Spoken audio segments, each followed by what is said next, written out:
Welcome, welcome, welcome to the Wednesday stream. I hope everyone's having an awesome Wednesday morning. Good morning, Dan Simpson. Kicking it off hot with the tier 1 subscription. We are at 3 months. Thank you so much, my friend. I appreciate that. Everybody who hasn't followed Dan Simpson, absolutely go and check them out. They are an awesome streamer. They're doing a interview series with a whole bunch of lefties, different flavors of the left, and it's been really good. Cheeto El Rey coming in hot with a tier 1 subscription on a 4-month streak. Dan Simpson on a 3-month streak. You guys are just off the rails today. Thank you so much. I appreciate that. How's it going, everybody? Yeah, Dan Simpson. I don't know why it says my video is premiering at 7 p.m. Central. That's weird. Okay, I didn't ask YouTube to do that, but that's okay.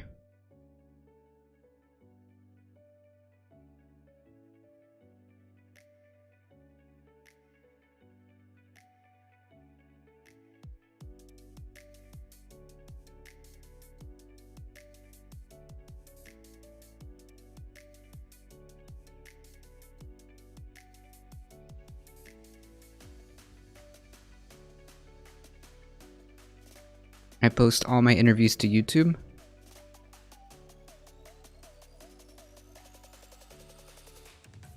Oh my goodness. Oh, I'm sorry. I can't read. Okay. Listen, it's 9 o'clock in the morning. Okay. I may or may not have misread that.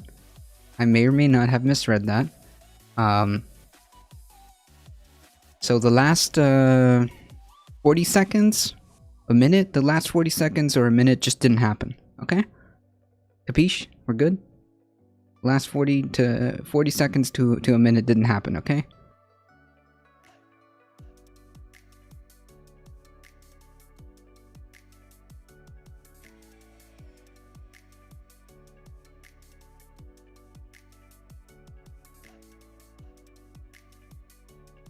Just didn't happen. I just disappear when I do stuff like that. Hey, Spread It Forward, how's it going?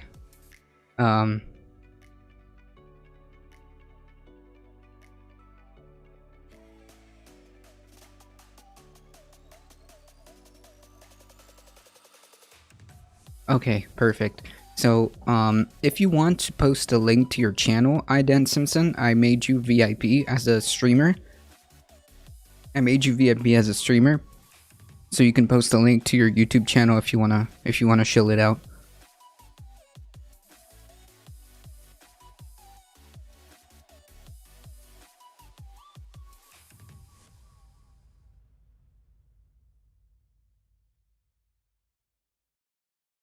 That's weird. I keep getting these weird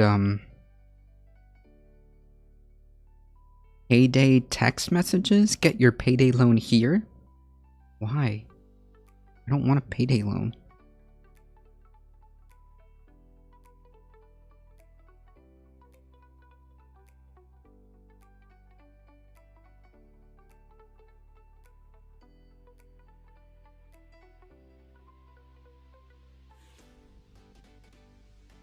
Come on.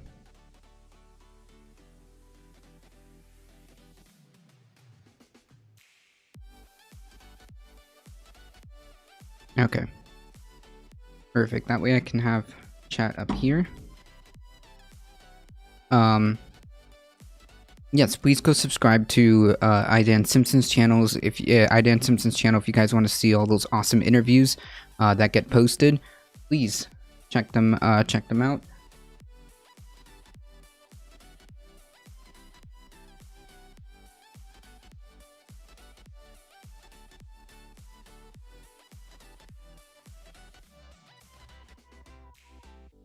All right, folks.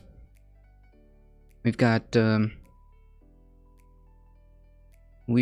few headlines to go through. Obviously, this one's already probably covered wall to wall.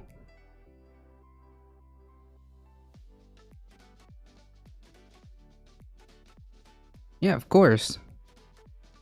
Neolib channel does a speed test and self-doxes. Good times. Oof. Easy on the self-dox. Easy on the self-doxing, folks. You don't want to do that. You don't want to do that. You don't want to do a speed test online. Not online, live. And inadvertently reveal your IP address, I imagine, is what would happen, yeah? Yeah, of course, Dan Simpson. Love your face. The judge just had desktop capture up with his IP display. Yeah, I knew it. Oh no, not like this.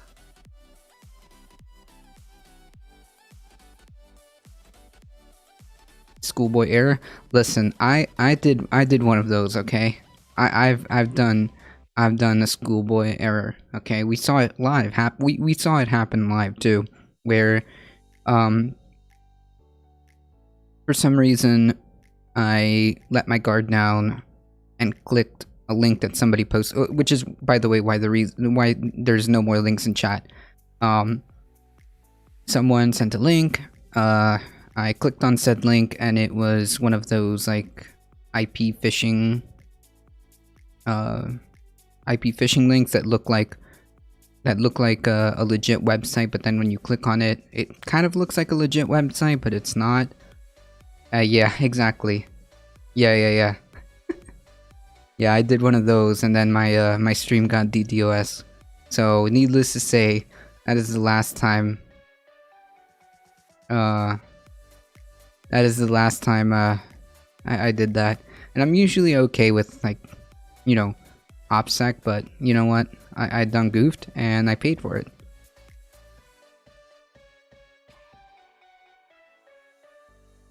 Is an infrastructure engineer for a living? That makes a lot of sense. Nice. Hey Wing, washing a ton post is one I heard. Yeah, there's a few, like, you can literally clone the site with a Python script. Yep, that's true. That is very true. It's not like a sophisticated thing, so it's probably just somebody who had access to the program, who already had that like application and just did it. It's going around trolling streamers, and just going around trolling lefty streamers. This happened like months ago, but ever since then, I've been a little bit more careful. Just start up on your server and boom, ready to go. Yep, true. And I fell for it. So cringe. But yeah, that's not happening again.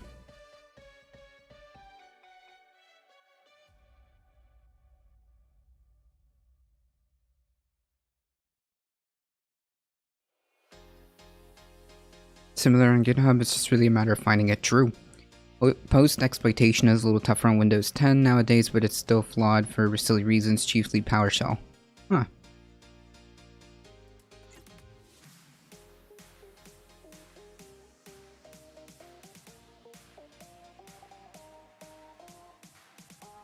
The sudo apt install.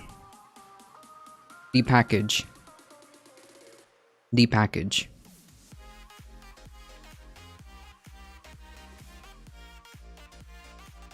Wait, that sounds like something from Linux. .dpkg is that like the Linux version? Yeah, you use Linux first. Okay, gotcha. That makes sense. This song bops. I love it. The Debian. Yeah. There we go. I knew I've seen that somewhere.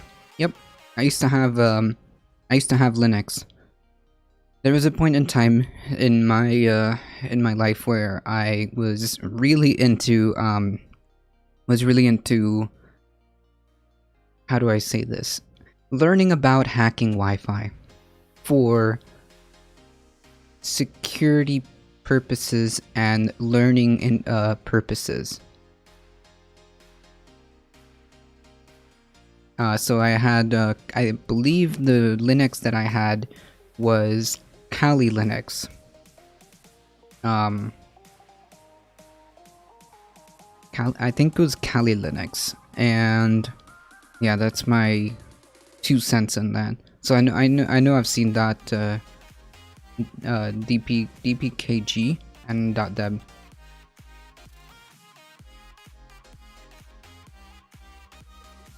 Hacking Wi-Fi was fun. Did you learn the OSCP? I got to use NetHunter daily at work, a company phone with an alpha adapter for testing public and private Wi-Fi systems. I have the alpha adapter, yes. Yes, I have it. For, of course, just testing and learning purposes. Of course. I had, oh lord, I had, was it Wireshark?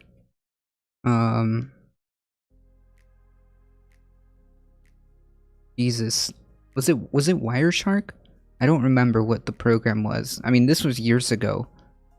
Hey, KTS Shine, how's it going? Morning. Wireshark is GUI for GUI kids. I'm a GUI kid, okay? I'm not like super hackermans because I never got like deep into it, but I did know the concept. So yes, I think that was the one that I was using. Because you need two things. You need two things. Cheeto El Rey, how's it going? Thank you for the subby. I appreciate that, by the way. You need two things. You need a way to snuff out the package, snuff out the package coming in, and then you need something to decrypt said package so that you can actually get the so that you can actually obtain the password and stuff like that.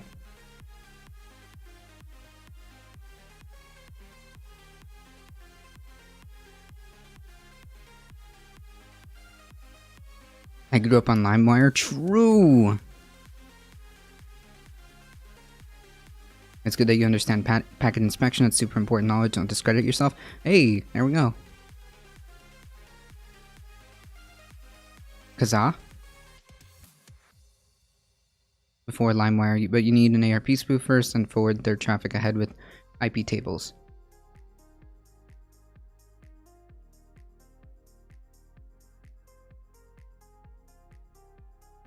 Ah, you youngins. Kazaa. Wait, no. Wasn't... Okay, never mind. I'm not gonna pretend that I remember what Kazaa is, because I was thinking, like, I feel like I should know what that is, but I don't. Napster. Okay, well, I know what Napster is. That I do know. Napster, I do know. I do know that one. I caught that reference.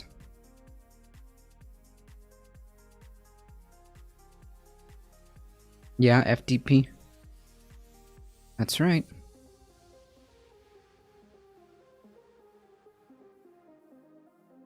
The good old days, yeah.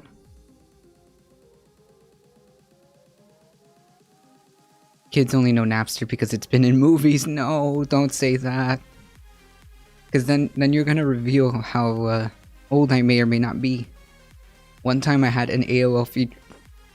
No, Darknet. I know. I have the CD, by the way. One of these... Okay. One of these days... you know what? I'm gonna bring it out tomorrow. Don't let me forget that, chat. I'm gonna look for it because I know I have it somewhere. I know it. I know I have it. I know I have it. Everyone did. They mailed it to everyone for free in the States. They couldn't even give it away for free, so... I kept calling to cancel it and they would give me another month for free. Nice. Hey, Justin, how's it going?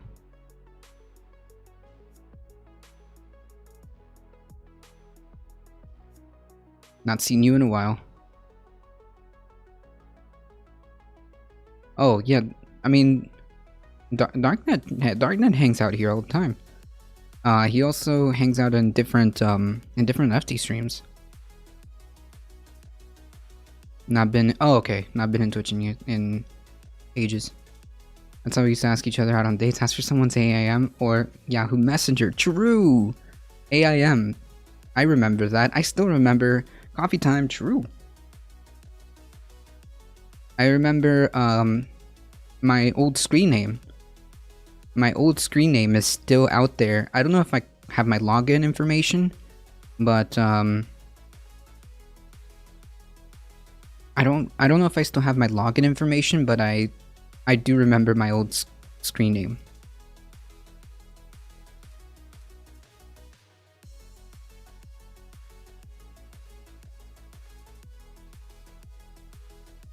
I took a long break from Twitch for the good of my mental health, and it was the right call. Good. I'm glad. ICQ anyone? Uh-oh. I don't know what ICQ is. Twitch politics has been especially shit since Voosh came back. Oh, yeah, that's right. He was unbanned, and now he streams on Twitch as well.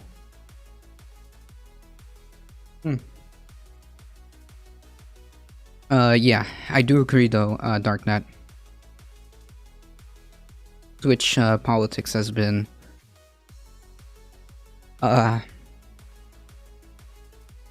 cringe. How about that? The Twitch politics has been very cringe. When AM was new, I missed out on a lot of good dates because girls would ask, "What's your aim?" And I was like, "My aim is to get you know better." No, not like this. No.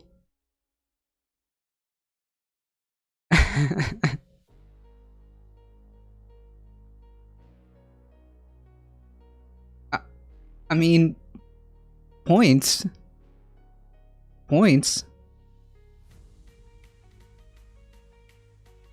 for the clever, witty,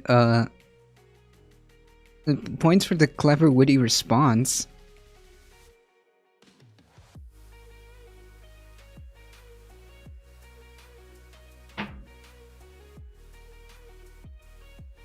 I don't know why this, well...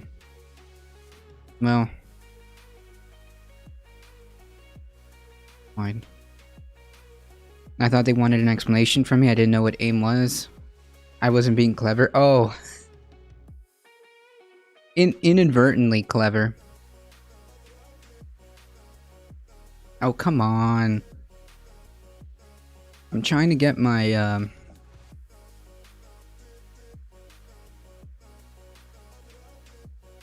Come on.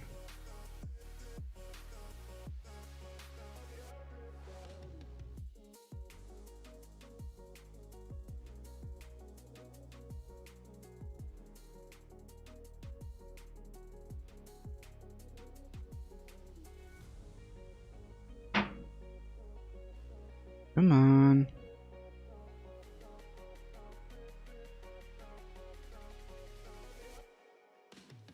Alright, I've just accepted the fact that my soundboard isn't gonna work today. Oh, ICQ was the original instant messenger and had the most annoying sound every time. Uh-oh. No way. No way. Uh-oh.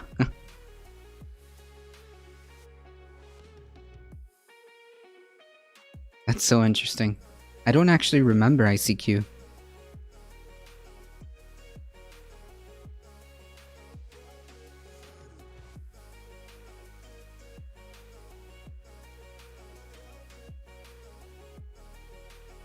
Guys, if you want some throwback, listen to Idan Simpson. He's got all those sound effects. The open and door opening and closing. He's got the ping, the IM ping. He's got the I think he does have the You Got Mail KTS shine.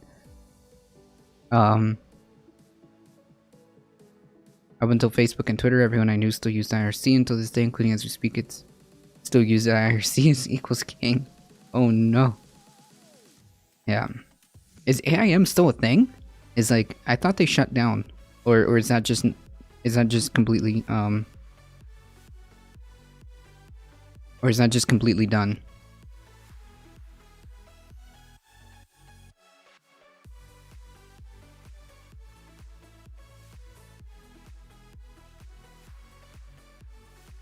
I'm gonna try to fix this soundboard one more time.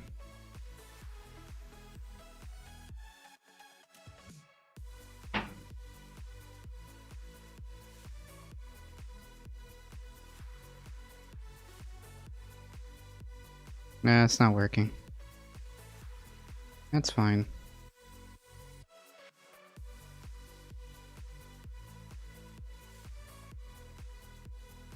I'm shocked that people still use Hotmail. Whoa, I feel attacked. I feel attacked.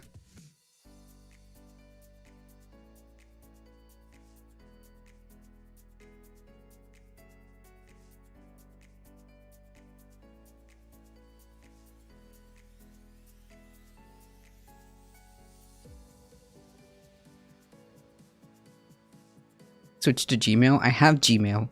I have a Hotmail linked to my Gmail. If you could believe that.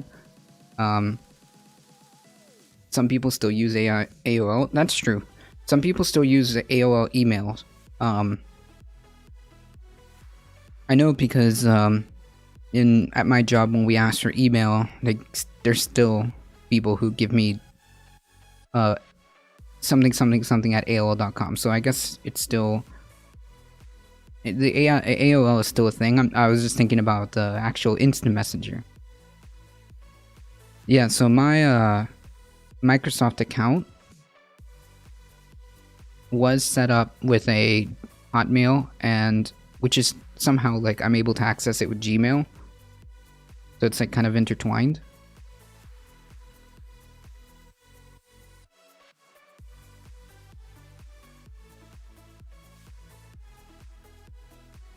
Okay, cool. I don't know. The app was weird. Trying to get that soundboard to go up. Okay. Alright, folks, we have quite some headlines to go through. Obviously I think the biggest, I mean, this has been covered, I'm sure, wall to wall coverage. We all saw and we all witnessed, I'm sure, if not all of us, the majority of us witnessed the verdict yesterday. Guilty on all 3 charges. Indeed, Derek Chauvin? Derek Chauvin trial, and that is the conclusion of this trial. Dude was found guilty on all 3 accounts, and it is highly likely that he's going to be put away for a long time. When I was in the corporate world, I saw a study that showed that people judge you negatively if you use Hotmail and AOL. No way. No way. That's discrimination. True. True. What? I feel attacked. Is chat discriminating because I revealed? Is chat discriminating against me because I reveal that I use one of my emails as a Hotmail?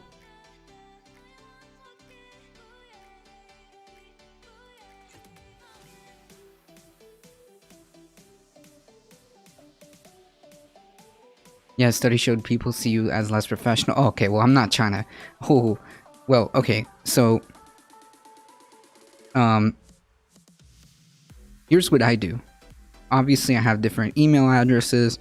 I don't give out my, my professional email address unless I need to, which, it's public. But I do have an @Gmail for, of course, the difficult truth.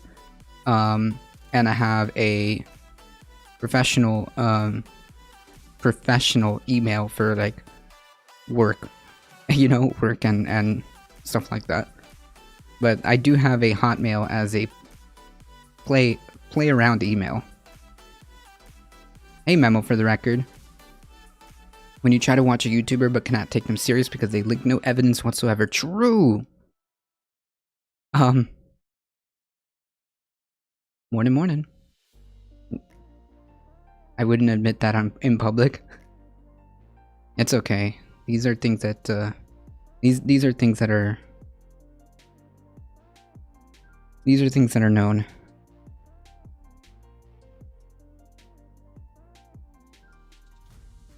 How's it going, Memo?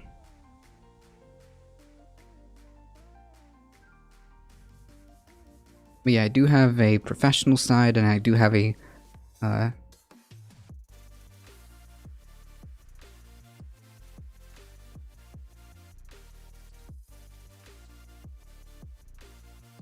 is that's a good one, Cheeto El Rey. That's a good one. That's that's a good one. I think I have like 9 different emails. Yeah, I have several. I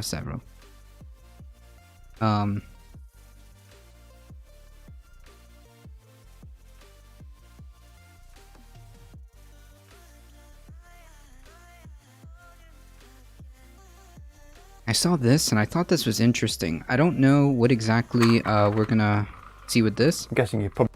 But this may be interesting. I think I saw this show up in my feed, and I thought we should take a look. But yes, as I was saying, obviously everybody most likely at this point already knows. Just really quickly, yesterday the verdict was delivered. The jury, I think, deliberated for was it like 11 hours, 8 hours, or something like that, and was unanimous, guilty on all charges. That dude is going most likely going to be put away for quite some time.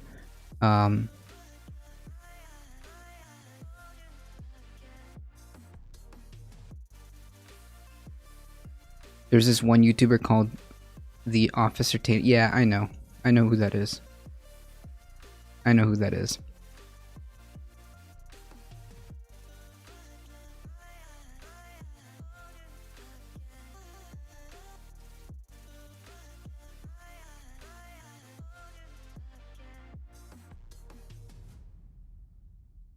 have one email that sounds Special Agent 123, and people always respond promptly and give me refunds. Wait, what? Wait, so if I make an email with Special Agent, X, Special Agent whatever, Special Agent A Difficult Truth, I can get refunds and responses promptly? Interesting.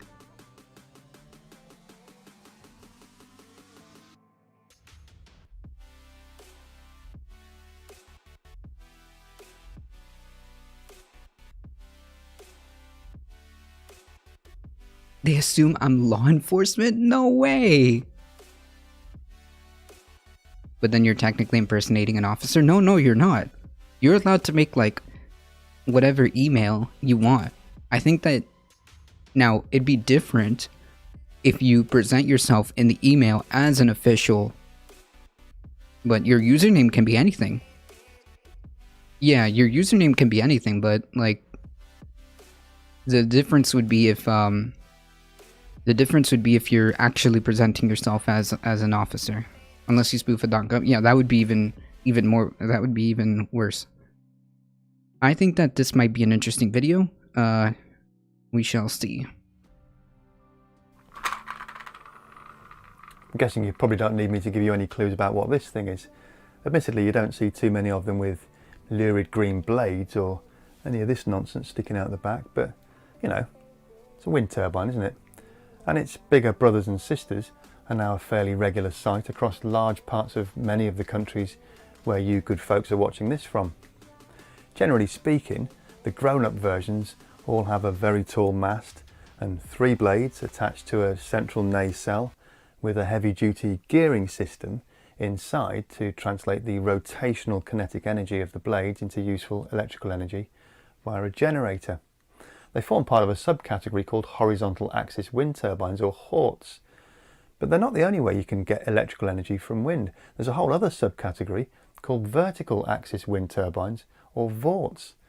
These things are extremely popular among the DIY enthusiast fraternity, many of whom have rigged up rudimentary versions in their backyards or gardens to provide useful power for their homes. This dude? Now a new company... Yeah, this guy came up in my feed and I thought this was interesting. Vertical axis turbines to create a commercial model that's designed to work even when there's no prevailing wind.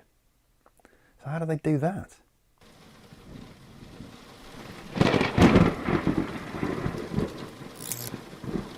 I guess YouTube saw that I was like getting into climate change, and I guess they decided to feed me this.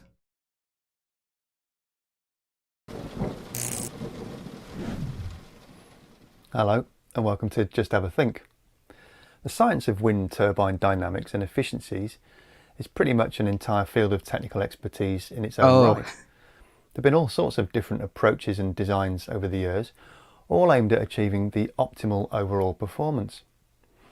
Vertical axis turbines, or VORTs, tend to fall into one of two subcategories: Savonius turbines like this one, or Darius turbines like these.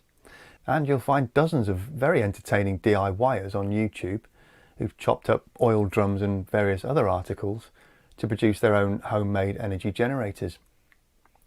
When it comes to grid-scale commercial wind turbines though, there are various reasons why horizontal axis turbines have generally been favoured over vertical axis.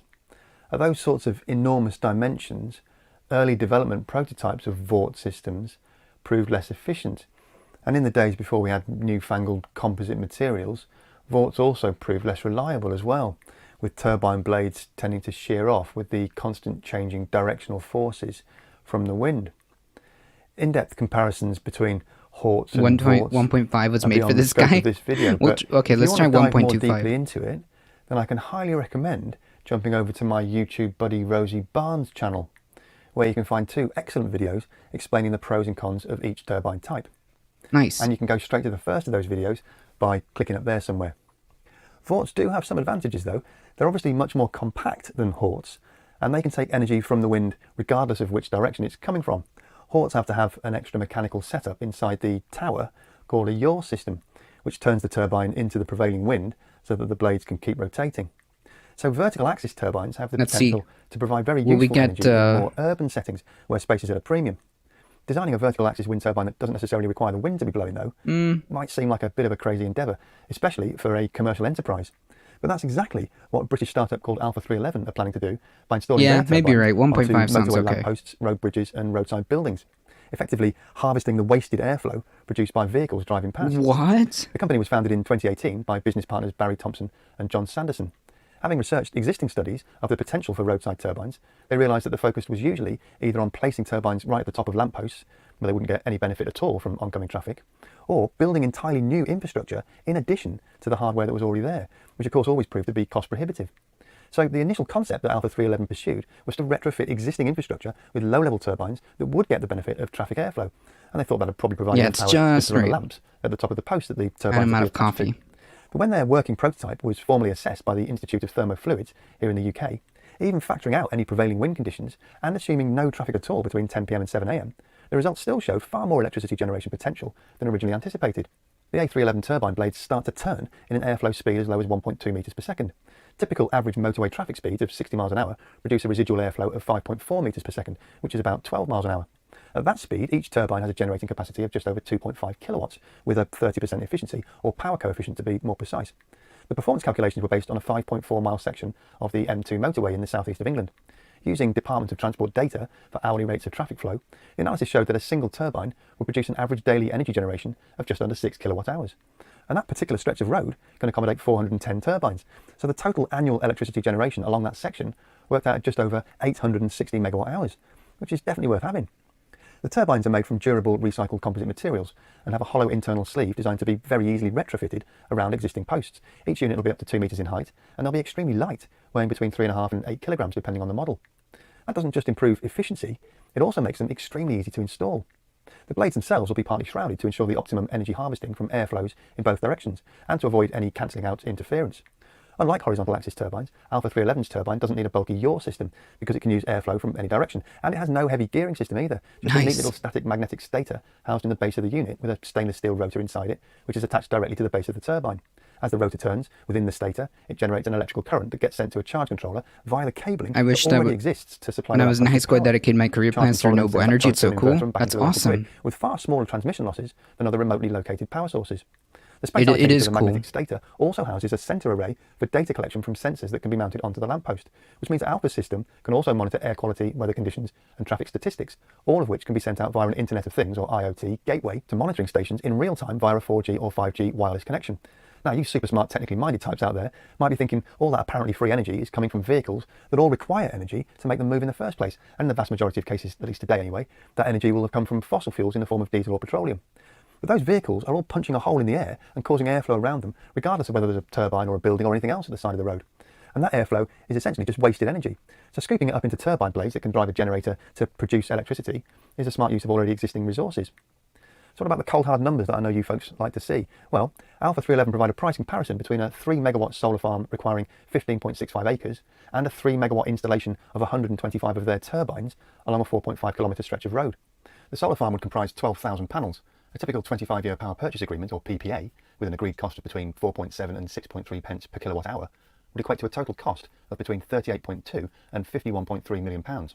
Alpha 311 won't employ PPA agreements. Instead, they'll simply lease the hardware, and any energy generated is available for the customer to do what they like with. Even put it back to the grid if they want to. Leasing 125 fully...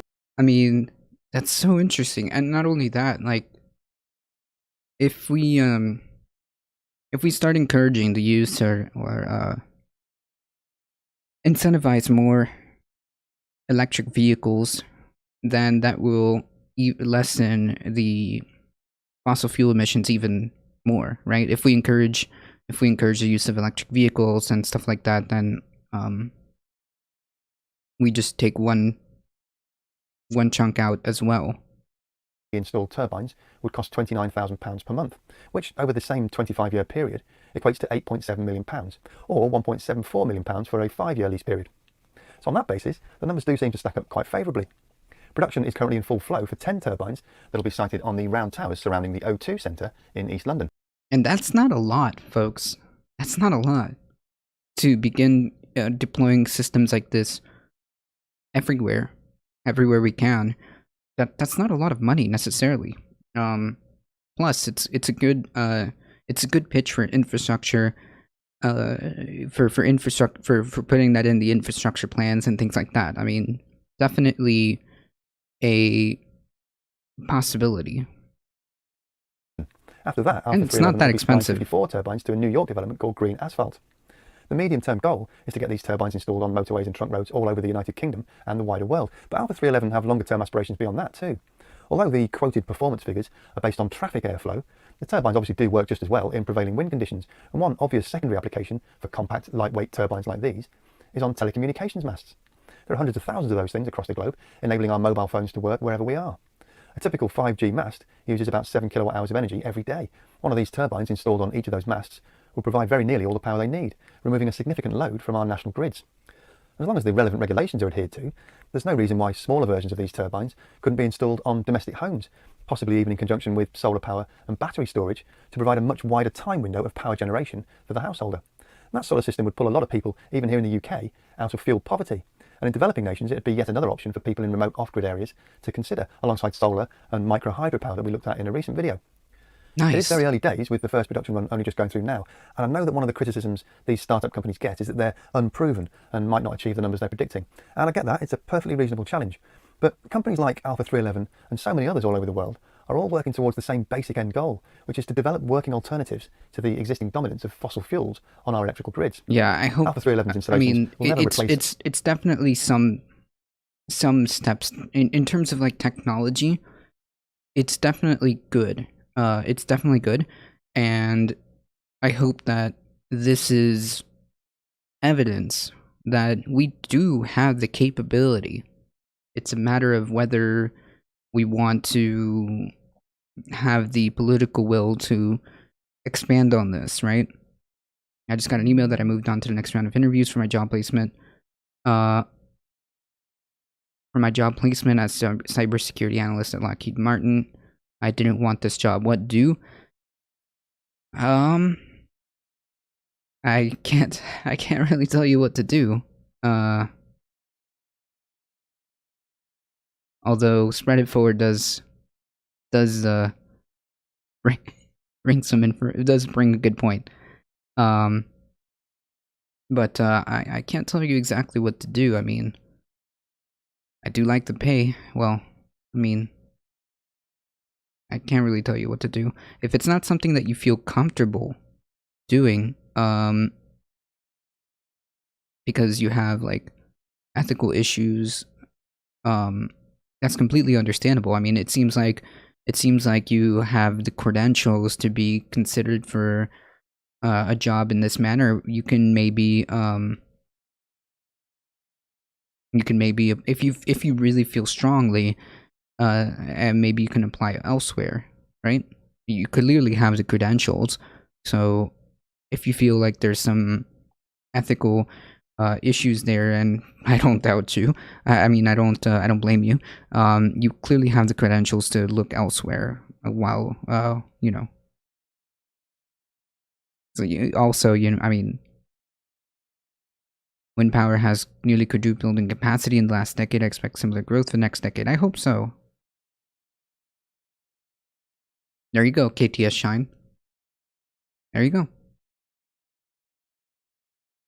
I mean, if you don't have a job right now, and you need a job, and this is the job that's being put forth in front of you, and you don't have other options, I would say take the job and figure out how to move from there if you feel like there's a conflict in terms of like your ethical and moral compass, which I completely understand. And I hope you figure it out. Do you know the Kodo? No, I don't. No, I do not. Onshore or offshore wind turbines, and they're not designed to, but they can provide a very valuable complementary power source that will improve the diversity of renewable energy inputs onto those grids. And for that reason, I for one think they should be applauded. No doubt you've got your own views on this one though. If you have, or if you work in related industries and you've got insight that you can share, then jump down to the comment section below and leave your thoughts there. That's it for this week though. Thanks as always to the amazing folks who support this channel via Patreon and help me keep the video content independent and ad-free. You can get involved in that and get the opportunity to exchange So they were really just flexing it away? It's yeah, that's also possible. True. And have your say on future programs in monthly content polls by visiting www.patreon.com/justhavathink. And you can hugely support the channel absolutely for free by subscribing and hitting that like button and notification bell. It's dead easy to do all that. You just need to click down there or on that icon there. As always, thanks very much for watching. Have a great week. And remember to just have a think. Just have a think. Interesting. Interesting. I thought we were friends. Well, we're friendly. We're friendly in this community. Very interesting. I used to work for Wells, and the first day of my first interview there had a few protesters outside. I wanted to be with them, but I took a job and the money and transitioned to a better company. Yeah, what Wells Fargo has done, especially with that huge scandal. What was it? They opened up accounts for people when they didn't want it. Yeah, I stopped doing business with them. I no longer have a Wells Fargo account in any way, shape, or form. And by business, I mean I closed my account. I don't have anything there.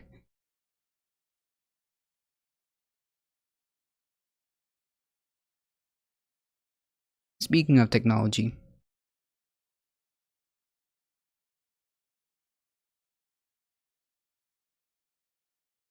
reason number 10,561 billion to not have Facebook. Oh man. It just keeps happening, and there's like zero accountability with this stuff. I told myself that if I wanted to leave me, I would feel bad because of what they've done. True. True. I mean, if you have the option, I mean, do what you can, you know? Unfortunately, not always, people don't always have the option, and whether or not they feel good or, whether or not they feel good or bad about the company,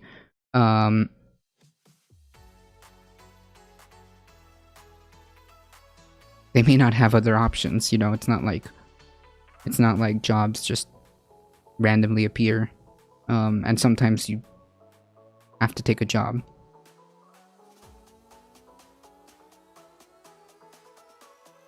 Why must Alienware ads be so cringe? I don't know. I loved when Warren was grilling them.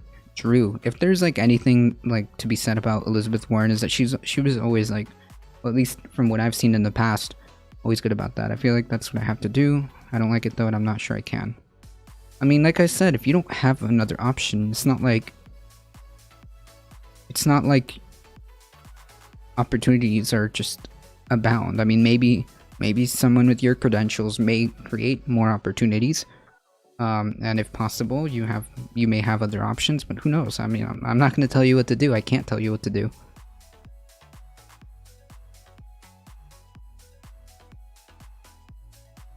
It's like, I'm pretty sure people don't want to work for Amazon. I'm pretty sure people don't want to work for Walmart, but sometimes, quite often, it's the case that they don't have a choice. Didn't the government pay to have internet wires laid? Do companies own those wires? Why not the communities? That's a good question.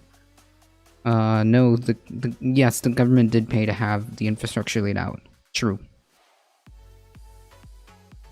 Facebook has a new mega leak on its hands. Seems like every other month we get a problem with data security on Facebook. Still smarting from last month's dump of phone numbers belonging to 500 million Facebook users, the social media giant has a new privacy crisis to contend with. A tool that on a massive scale links Facebook accounts with their associated emails, even when users choose the settings to keep them from being public. Yikes. A video circulating on Tuesday showed a researcher demonstrating a tool named Facebook Email Search version 1.0, which he said could link Facebook accounts to as many as 5 million email addresses per day. The researcher, who said he went public after Facebook didn't think the weakness he found was important enough to be fixed. Yikes.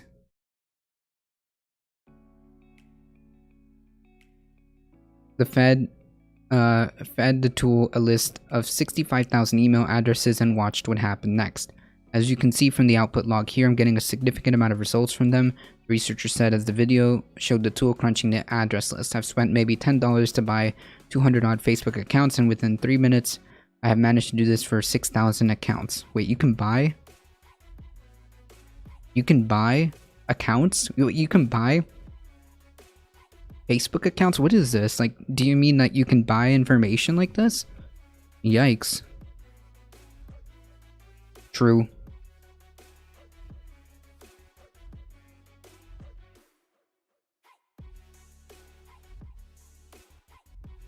I mean, you could ask sourcing support how he does things.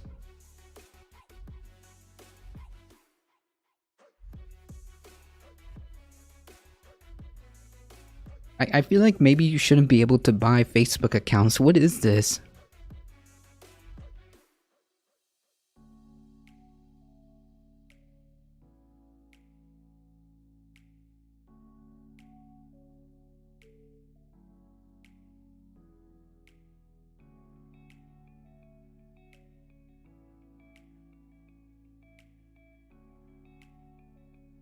The problem here, Dakota, is that Facebook is, first of all, huge, too big. Second of all, they have continuous data, privacy data issues all the time. That's a problem. And there's like no accountability. That's the problem. This big corporation doesn't have any type of accountability. This isn't even the big picture, even the picture mining that big gigantic corporations do for facial recognition. Yikes. ARS obtained the video on the condition the video not be shared. A full audio transcript appears at the end of this post. In a statement, Facebook said, "It appears we erroneously closed out this bug bounty report before routing to the appropriate team." Oh yeah. What?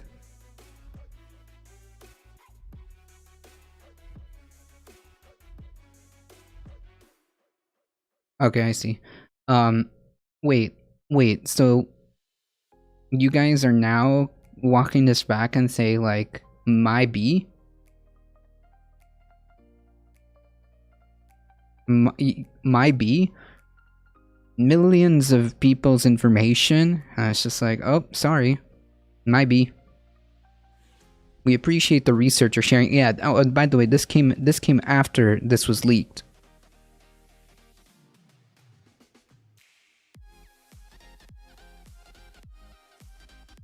This was after this was leaked. We appreciate the researcher sharing the information. We're taking initial actions to mitigate this issue while we follow up to better understand their findings.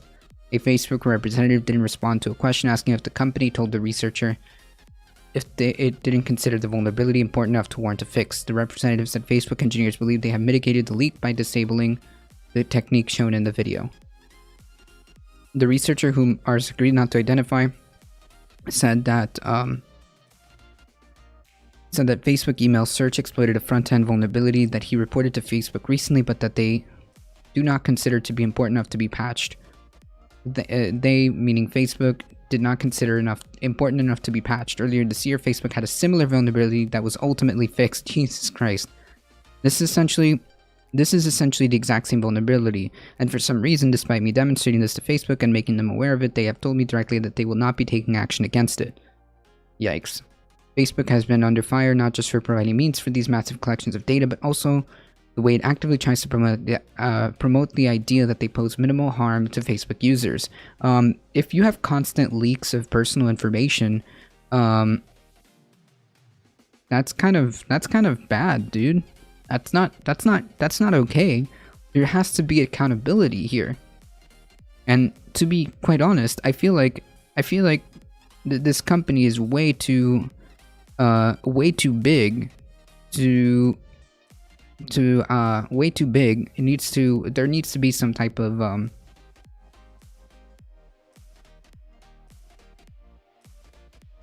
and there needs to be some type of antitrust legislation being done.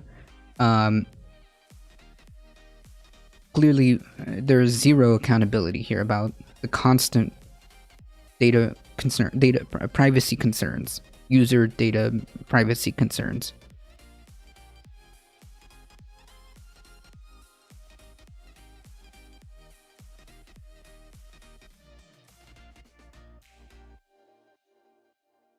Well, that thought process is why Facebook has market share. Yeah, I mean, sure, Wing, absolutely. There are, like, the problem with Facebook is that, first of all, it's too big. Second of all, there's huge user data concerns, right? I think that their business model also is quite unethical, and I think that Facebook can exist without, or a type of Facebook, or a type of Facebook can exist without these problems. All right, guys, don't start fighting with each other. I think we can agree on the criticisms that we are levying here. Sometimes it's quite possible that that's just the best way to connect to family and other people. Sometimes, and you don't need the Facebook app. You can stick with Messenger, right? And I think that limits the data collection too. I don't know. I could be wrong. I'm not gonna. You know what? Scratch that. I'm not gonna speak on things that I do not know. But there's definitely a argument for, you know, saying, hey, sometimes that's just the only way you can reach people. Facebook is a prime example of surveillance capitalism, which commodifies personal data, inroads self-determination. Yeah, that's exactly it. That's exactly it. The idea that you are the product is dystopic as heck. Okay, the idea that you are the product. The idea that you are the product is quite dystopic. Facebook is a good platform for sharing, but it would other data maintenance. All of these social media should be broken up or nationalized, collectively owned, but I don't blame the people for using it. Right, so yeah, that's fair.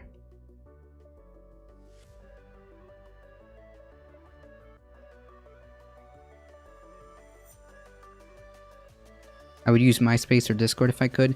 Yeah, like that's what I'm saying. Like everybody, I think we can agree I think we can agree with the criticisms that we're levying here. Just we're all friends here. We're all hanging out here. And I think that Kinetic Pause has a good point. Reddit is horrible for sharing pictures of your food to people you want to make jealous, though. Unless, wait, isn't that the food sharing? Isn't that on Instagram?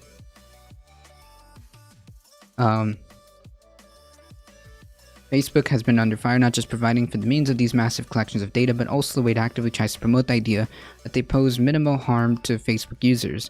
An email Facebook inadvertently sent to a reporter at the Dutch publication Data News instructed public relations people to frame this as a broad industry issue and normalize the fact that this activity happens regularly.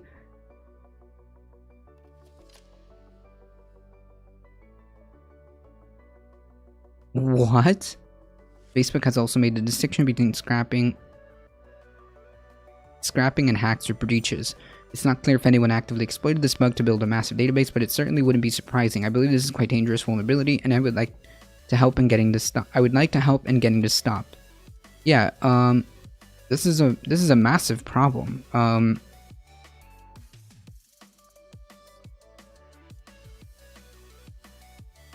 This is a massive problem, and Facebook is just kind of like shrugging it off and then saying, well, we'll look into it. Yeah, it may be a problem, but it's not a really big problem, but don't worry. It's all good. We got this. That's what they're saying. Yeah, sure, Memo. You can try to promote like different alternatives. Absolutely. I'm just saying like we can't like, this is not like attack each other, but we can absolutely try to promote or teach alternatives, but you know, sometimes it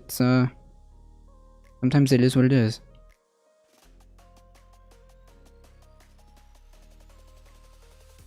Facebook is about graphing who is connected to whom. Yeah, absolutely.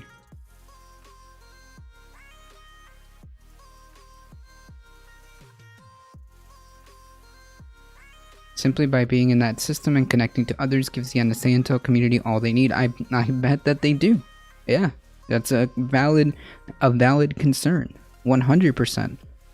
So, I mean, but again, you know, I mean, some people just can't use other systems or are unwilling, and the only thing that you can do is try to, you know, maybe suggest a different alternative or maybe bring them awareness to the problems of these platforms and try to offer alternatives. But you know, until that happens, some people just have no other way of communicating with others and can't really impugn them for them. And besides, we're all hanging out here, we're all friends. But nonetheless, I think that all of us here can agree on the criticisms that are being levied here, right? This privacy issue is a no-no. It's a huge no-no, and I'm not sure if like the government is refusing to do anything about it because of the point that Memo brought up. I don't know if the government is unwilling to do things because of the point that Memo brought up by saying that, you know, the government's intel community benefits from the fact that this exists.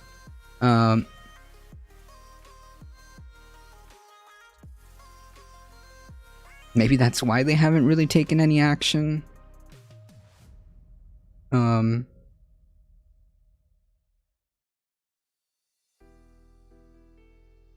am not sure. There are a lot of Montego transformations that do just that for OSINT purposes and are used extensively by law enforcement and privacy agencies for data hunting. Oh yeah, 100%. If you want to use Facebook, then you should easily be able to determine what personal data is collected and used, and you should receive a percentage of the income generated by that data. True. There should be a like an actual transparent breakdown of what happens. An actual transparent breakdown of what happens. It shouldn't be that you have to hunt for this information. It shouldn't be that you have to, like, you know, plow through all the legalese and all this other. You have to search for it in order for you to find it. It should be completely crystal clear, and yeah, absolutely you should have some type of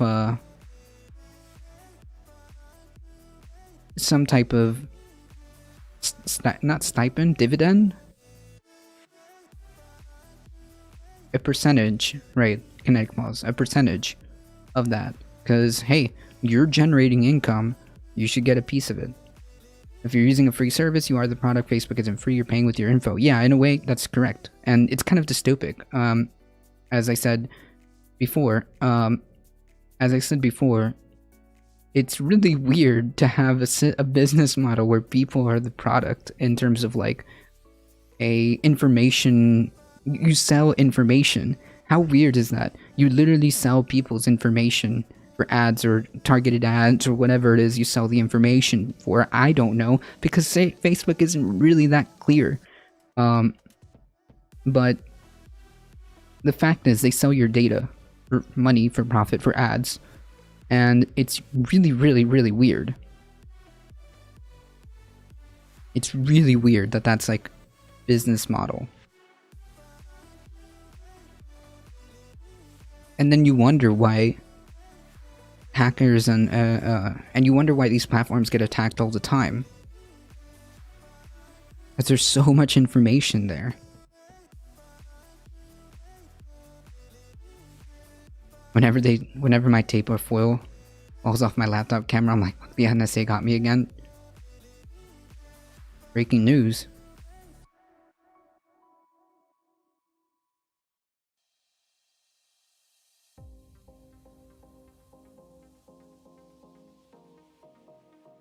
Interesting.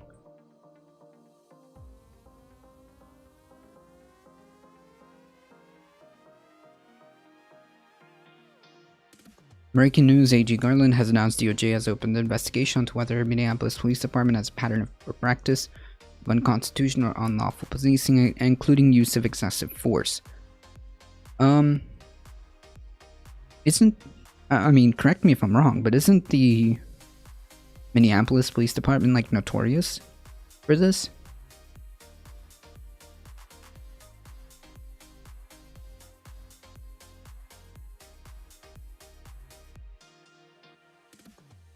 Isn't like Minneapolis like specifically notorious for this?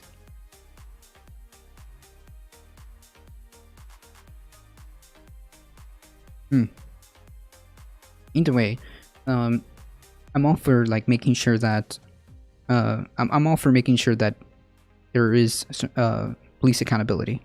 I'm all for that, 100%. There was a time in my life when I was making about $1,000 a month doing online service, and it hit me that companies are making more than that from my metadata. True.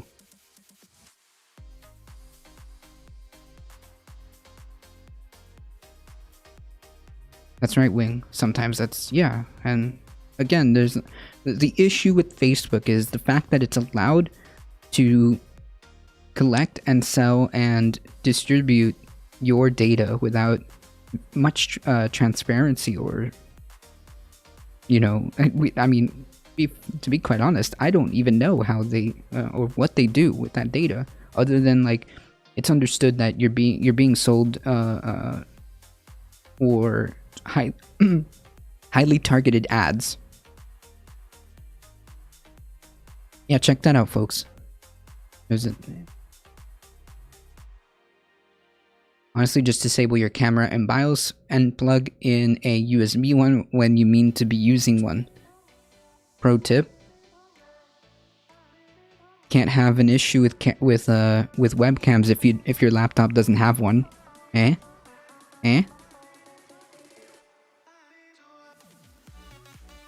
Big data is worth more than big oil and big pharma. Big data is the commodity nowadays, huge industry and very lucrative. Yeah, I don't doubt it. I don't doubt it because the ad industry is huge. Huge. Like YUGE, okay?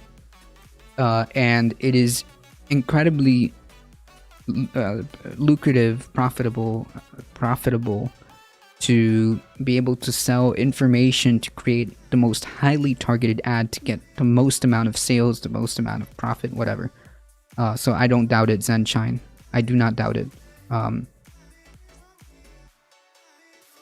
do not doubt it. I mean, you can have a thought about something and it will show up on your Facebook ads, guaranteed. Guaranteed. I think I've made this joke before, but they can go as far as knowing what color underwear you have. They can go as far as knowing what color underwear you have. And then sell you those pair. And that's what's really dystopic about this whole thing, yeah? Remember Cambridge Analytica? Yes, that's right.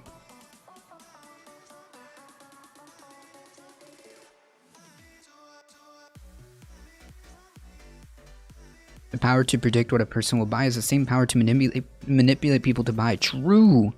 Very true.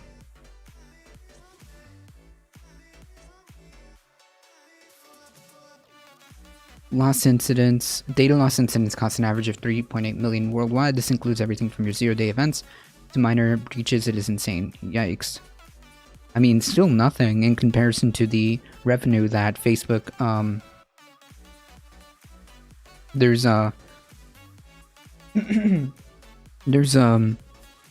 that's a drop in the bucket in comparison to the revenue that they bring.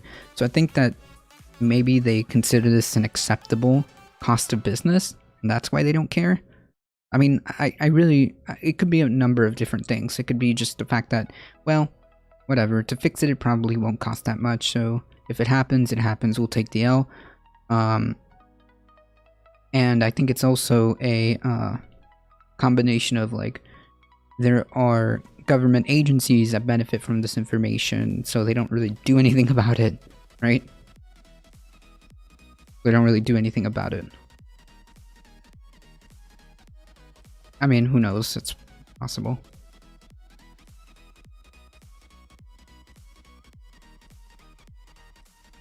So yeah, I think that this is... It's not a bad thing. And I feel like police accountability should be the norm. There's crazy information and memos from the government. True.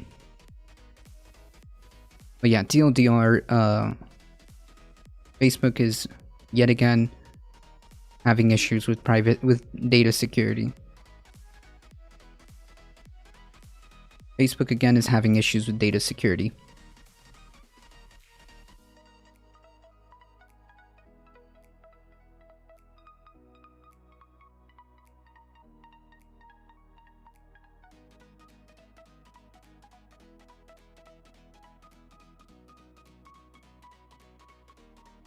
I missed this article.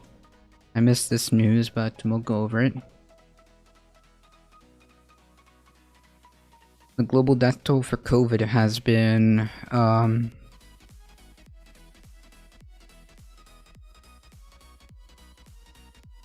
the trend is not looking good. The trend is not looking good.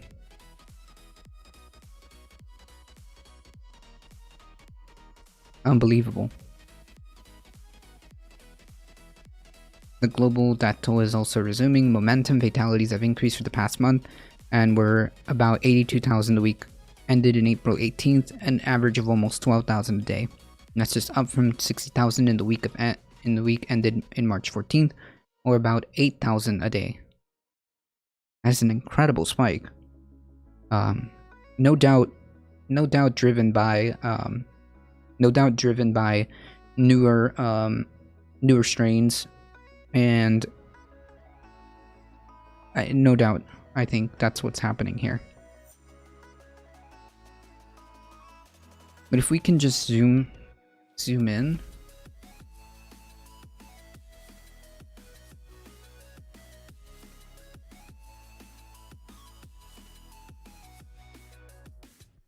Oh, it's per incident.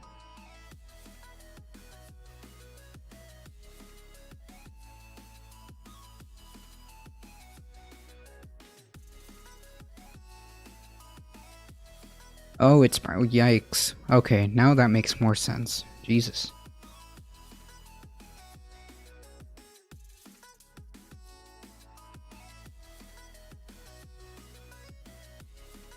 we're at an average, a 7-day average of 64,000 cases.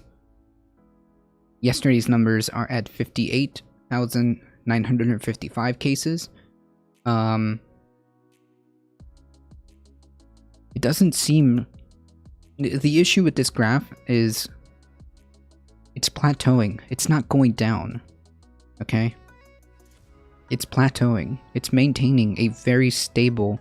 Ever since that big drop, it's like maintaining this very stable... very stable kind of thing, and that's not a good thing. This is like July of last year's numbers, just being continuous from February all the way until now. What we would like to see is a steady drop. That's what we want to see, steady drop, a continuous and steady drop of these cases, but that's not what's happening. We're seeing a plateau. I would argue that's probably worse.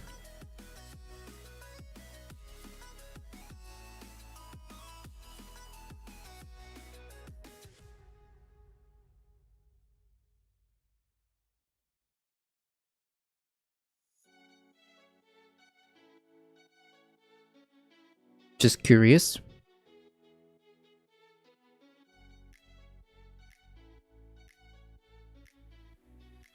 Just curious, we have a also very plateau-y kind of scenario about February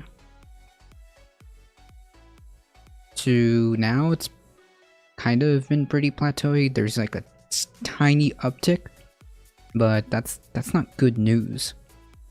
I would argue that it's worse.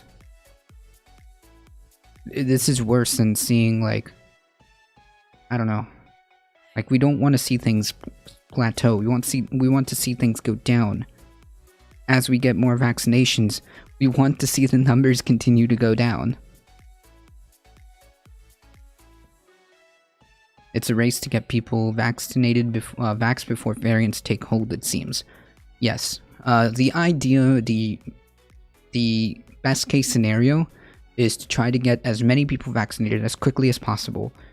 People in the meantime, until this is all over, should be respecting CDC guidelines. They should be, using masks, social distancing, washing your hands, try to avoid big crowds, try to stay home, so on and so forth. Until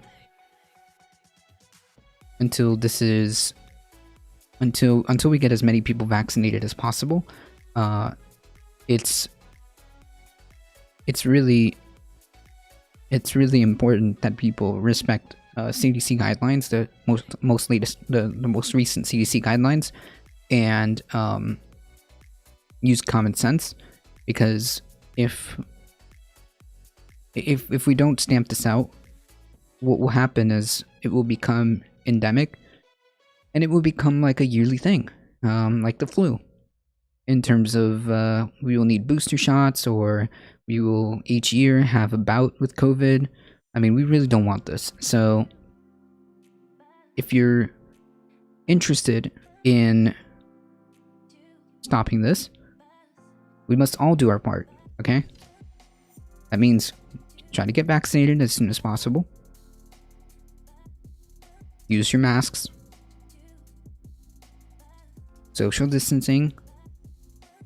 Avoid crowds or stay home if possible. And, yeah, wash your hands. All the CDC guidelines.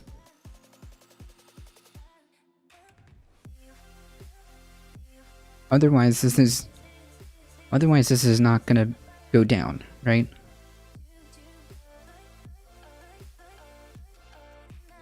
Getting my second vax today, nice. We're gonna have to get a shot every year, just like the flu.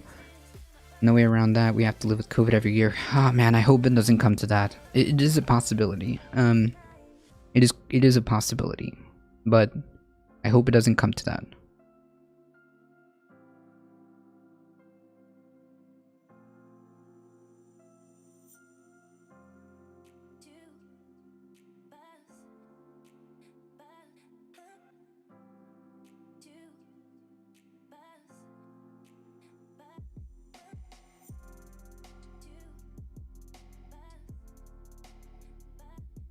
Garcetti proposes help for low-income families, businesses recovering from pandemic. Mayor Eric Garcetti proposed a series of new programs to help Angelenos struggling financially during COVID-19 pandemic, while also seeking to address racial injustice as the past, as he delivered his annual State of the City address on Monday. Garcetti is proposing a guaranteed basic income pilot program that would pay $1,000 a month to $2,000 to Los Angeles households living in poverty. Yeah, that's good. We're betting that one small but steady investment for Angeleno households will pay large dividends for health and stability across our city and light a fire across our nation. It would be an additional allocation of $6 million to a program that gives $1,000 a month and to 500 single-parent households in councilman current price districts in LA. In South LA, the program's funding was allocated from money cut from the LAPD. Garcetti is also proposing the city begin studying the issue of slavery reparations for Black Angelenos. The city would also launch a $12 million LA Repair Reforms for Equity and Public Acknowledgement of Institutional Racism program to address racial injustice of the past by investing to support job creation. Okay, so I'll say this. If you want to really, if you want to improve, I think, and you really care about minorities and you really care about like making people's lives better, I think that you should do programs across the board, right? Across the board for everybody, to have food, housing, education, and healthcare, right? That's how you do it. And you know that disproportionately African Americans and minorities and people of color will be the beneficiaries of that. Just plain and simple. I think that if you provide people across the city, well, in this case, it's just a mayor, but if you provide people with these things and lift them out of poverty, this will be good. I think that this is a good idea. Some sort of UBI, I guess. It's like a weird borderline UBI for everybody in living in poverty. I think that's a good idea.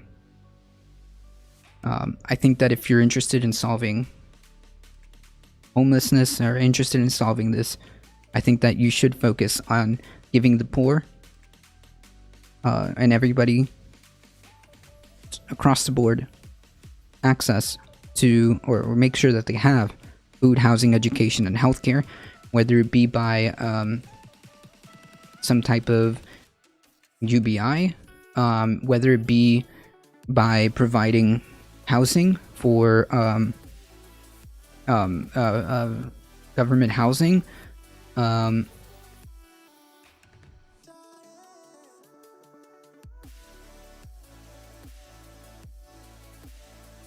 yeah, this is a good idea. So here's some of the things.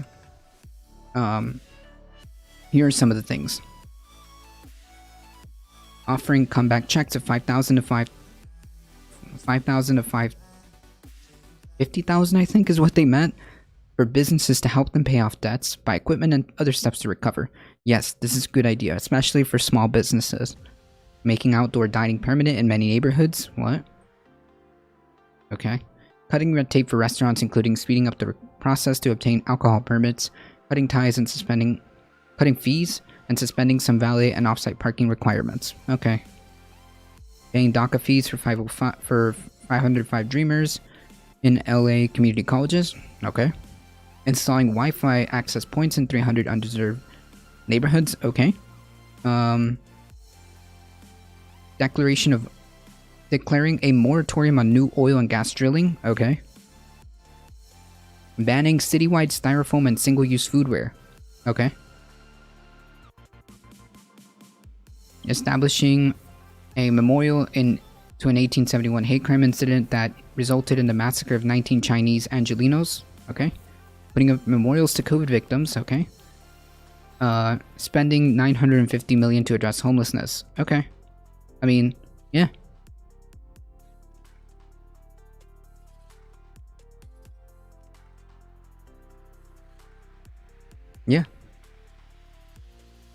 I think that addressing homelessness, banning styrofoam and single-use foodware, that's good. Moratoriums on gas and oil drilling, that's good. Installing Wi-Fi points in poor neighborhoods, that's good. I mean, yeah, these are positive things.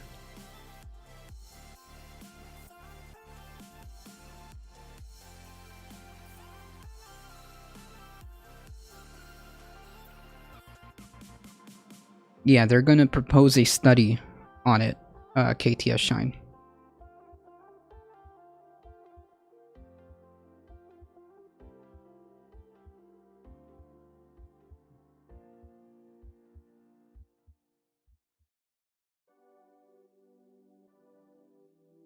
I still think that the best solution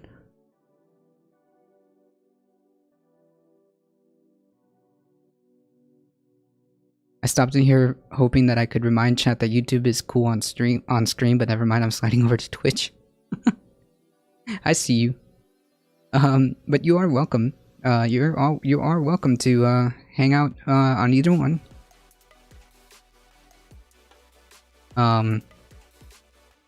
Yes, they are. I still think that the best way to begin solving some of these issues is to make a movement to get people food, housing, education, and healthcare, right? Oh, Careless Whimper, it's a bit too lonely on YouTube, but hey. Oh, hi. Interesting.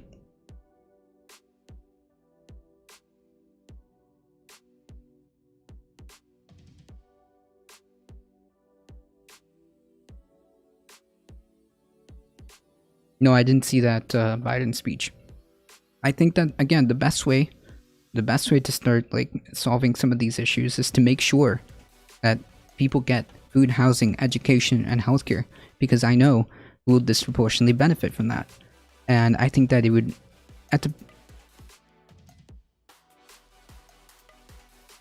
Okay. That was rather weird. And I know who would disproportionately benefit from that. I think that this is perfect in terms of beginning to acknowledge and solve these issues. Yeah.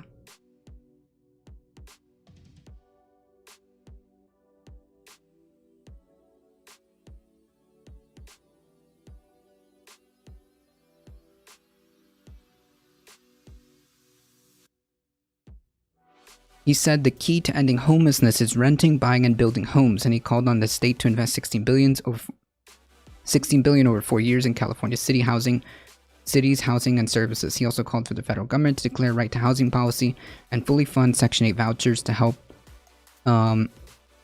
make homelessness a thing of the past. There you go. There's a option. There's an option there to, I think, begin moving things in a better direction. Easy.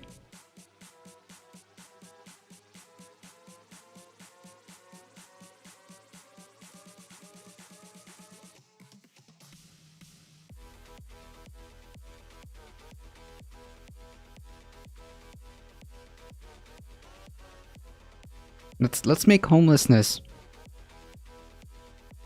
a thing of the past in the richest country in the world.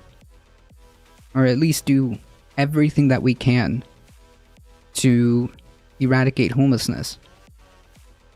There's so many different things that we can do. You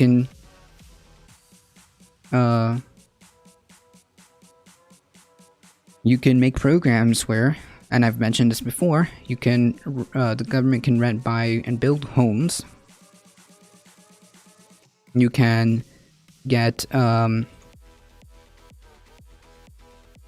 get fully funded Section 8 vouchers. You can buy back properties, things like that.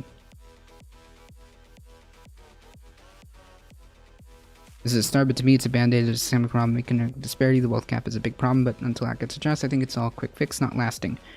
So yes, the income inequality issue, I think that is a problem.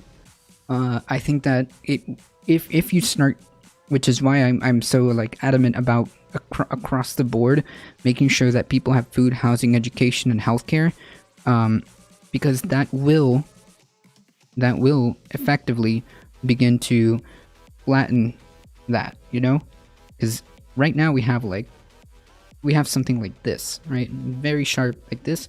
We need to be able to try to flatten that as much as possible.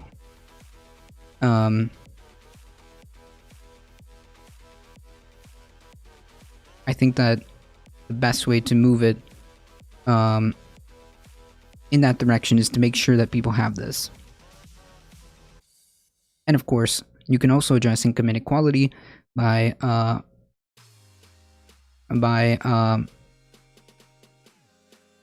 having the stuff that we have in place in terms of like antitrust legislation, taxes, and use those to fund strong social programs. And I think that moving in a more democratic way, into a more democratic system, will also help as well. But Denmark's version of Amazon have had a spotlight cast on their Amazon-like workers' condition, and unionization and worker rights talks are in the work immediately. Interesting. That's good. Unionization is also a piece of the puzzle to solve income inequality. Unionization is also, well, it's not necessarily derailing. This kind of fits right in. You need unionization also to kind of balance things out in terms of like, again, right now we have this and we want to try to move in this direction, right? And unionization is key to also address income inequality.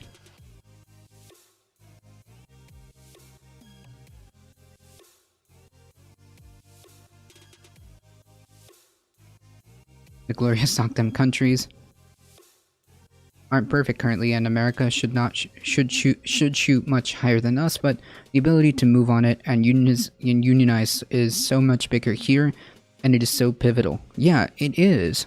I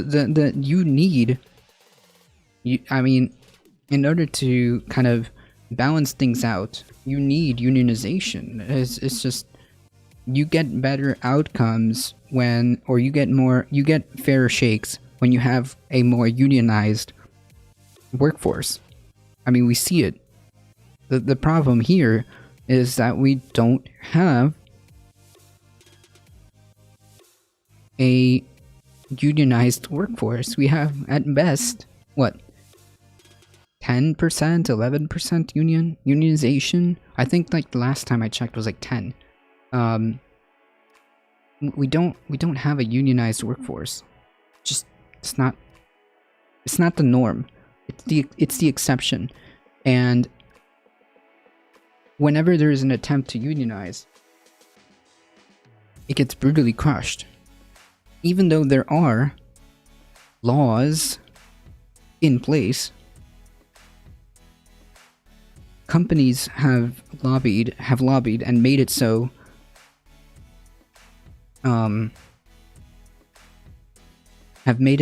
that the NLRB is as toothless as it comes. Half the time these labor laws aren't enforced.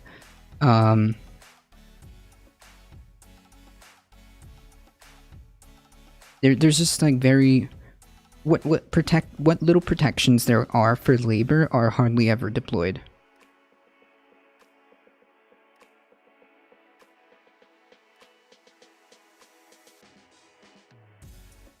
I live in a right-to-work state, can get fired for any reason, no explanation. Has to be given, then you have to fight for employment and lose. Yeah, for unemployment and lose, right?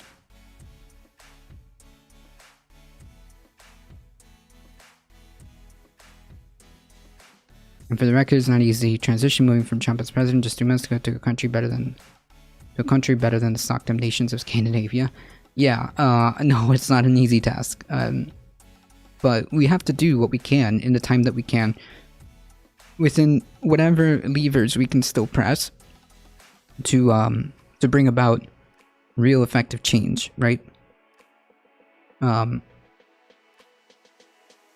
getting conversations started about healthcare's, getting conversations started about unionization and labor rights, getting conversations started about the impending effects of climate change need to start moving, and I would say as quickly as possible, especially with climate change,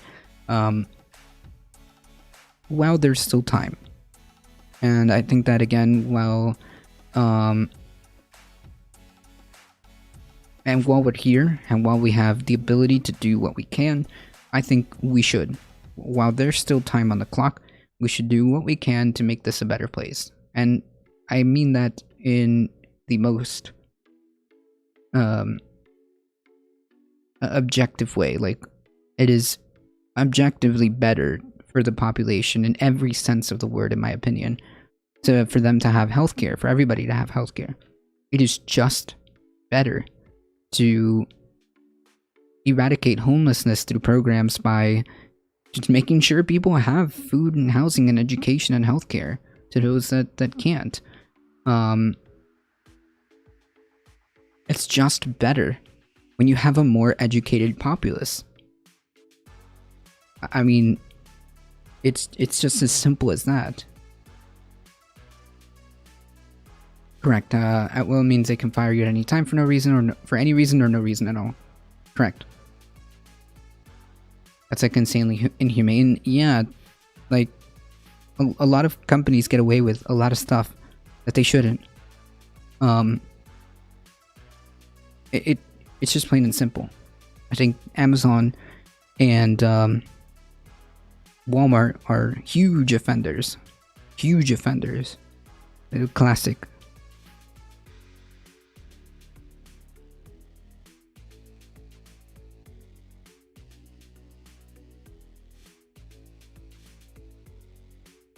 Correct, Sunshine.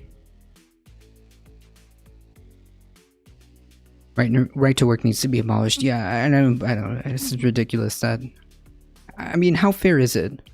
How is it? Explain to me how somebody like me or like anybody has to give it 2-week notice, right? It's considered the polite, responsible, correct thing to do. We have to give 2-week notices. But the employer can fire you at any point, at any time,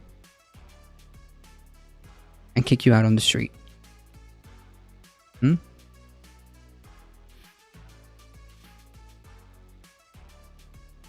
I mean, oh, but if you decide to leave your job immediately, it's seen as taboo. Weird. Weird.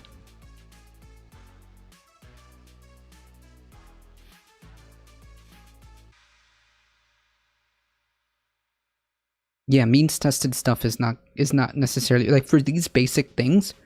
Mean testing doesn't work. Zanchan, I think it's just not only is it just easier, less bureaucratic, cheaper.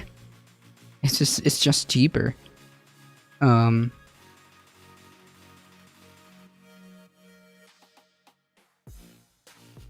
It's just cheaper.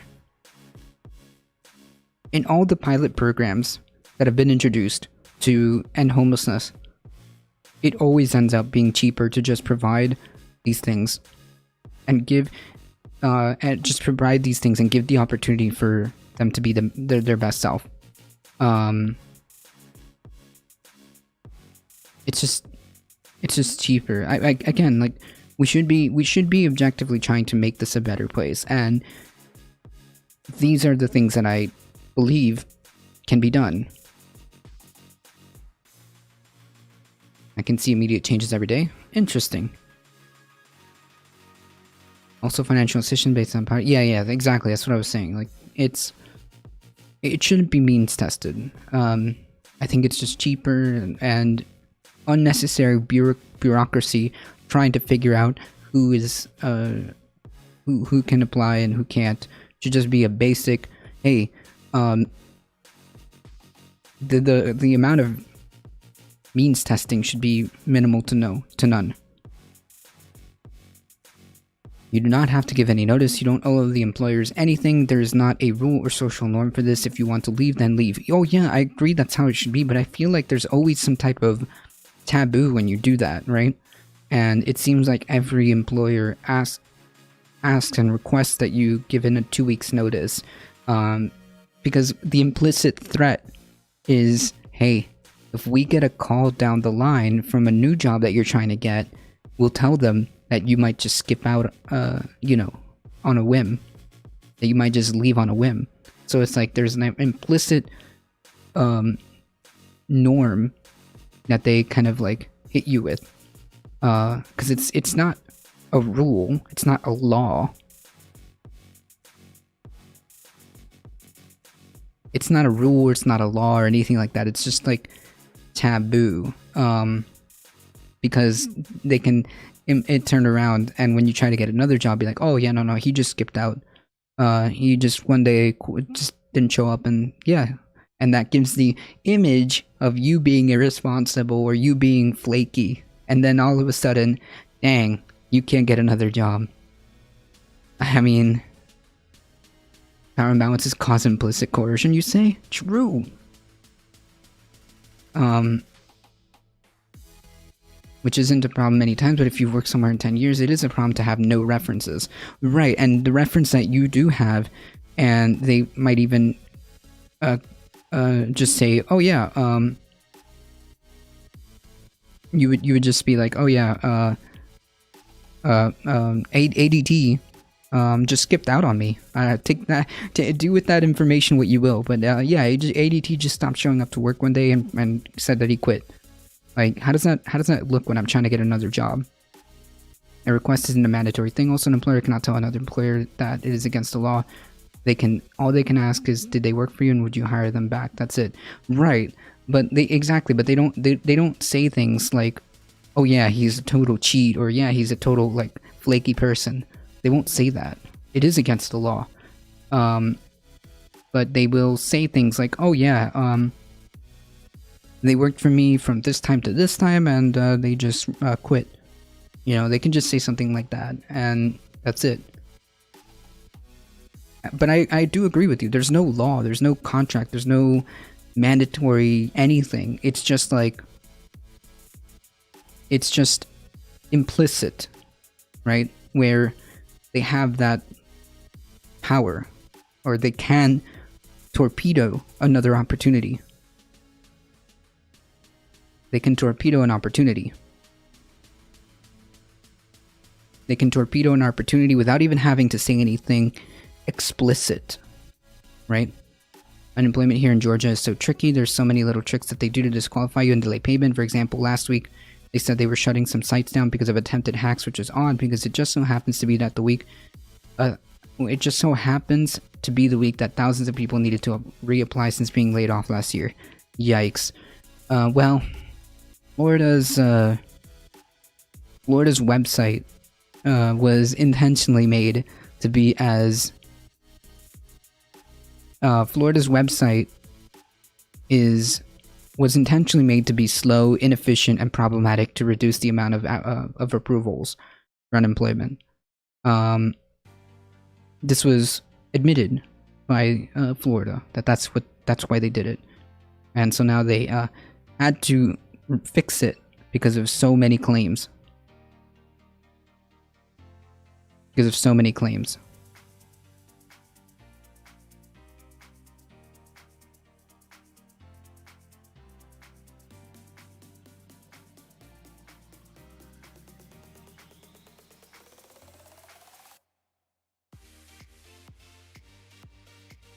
Alright guys, be nice. No fighting, but I do disagree that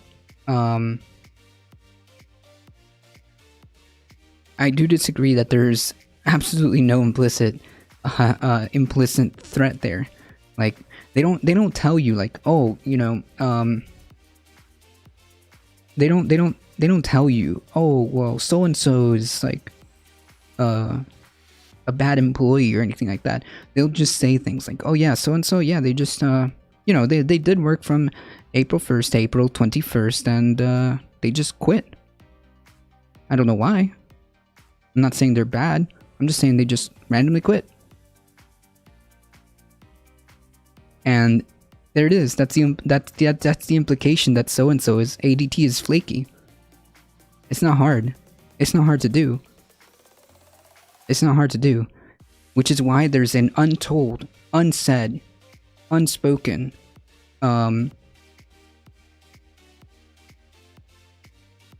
unspoken taboo about leaving your job without a 2 weeks notice. And that's why even the employer, when you first get hired, asks that of you. Hey, listen, bro, if you ever decide to quit or decide to leave or move from a different department, you gotta give us you gotta give us notice. You gotta give us notice so that we have enough time to hire your replacement.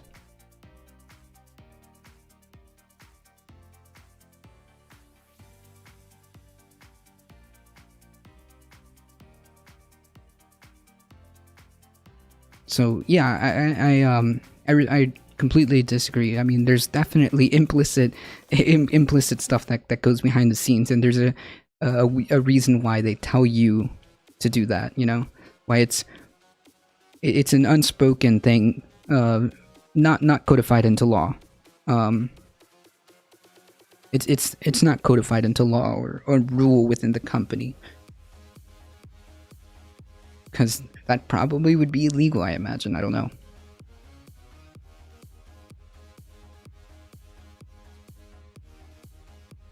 If you've ever asked a specific person for a good reference, and you've proved me right.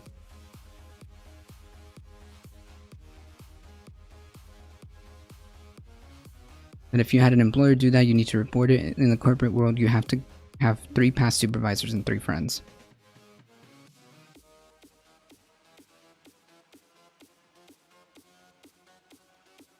Correct. Which brings me to my previous point.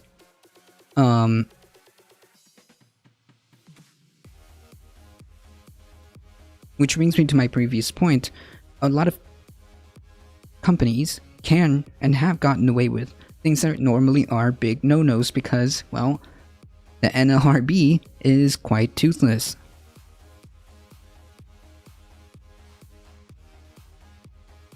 So I don't doubt that these situations happen all the time, and I also, as an employee, you'll argue about the laws in specific states because jurisdictions have different rules, true. No, but I'm just saying, like, we're just talking about, like, unspoken taboos about how employees are expected to give 2 weeks notices, but employers can fire you at any time.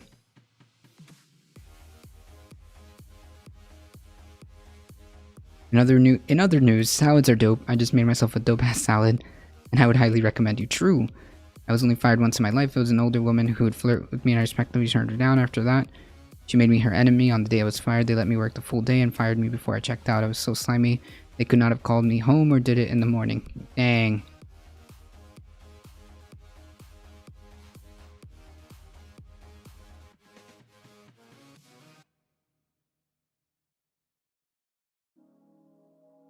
Dang. Yeah, but you're the one that's supposed to be courteous and give 2 week notice, according, right? Again, it's the unspoken rule, because you dang well know that if you try to get a reference, it's not gonna look good. And they'll ask you about it too. Oh, what was the reason why you quit your last job? When did you quit your last job again? Oh. And by any chance, did you did you notify your previous employer? You know, there's definitely an implicit imbalance there.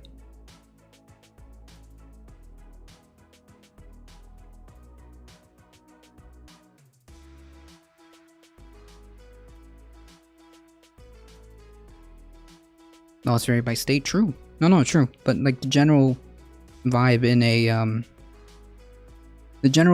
a right to work state is that Cheeto Ray, and the general vibe of you having to provide 2-week notices versus them being able to fire you on the spot in terms of right to work states are not cool.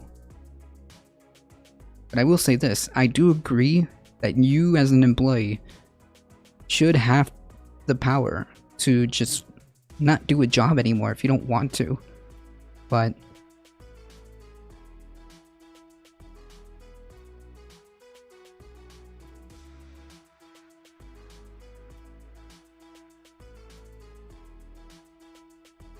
anyways, TLDR, trying to get people food again. This is just this article really, to me this article is to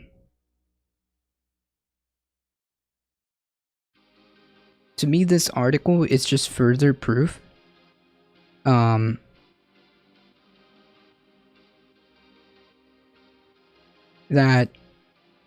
my 4 pillars are a good idea, and hopefully with data as these programs get introduced, we'll continue to prove my point of if you get people these things, it will just be better.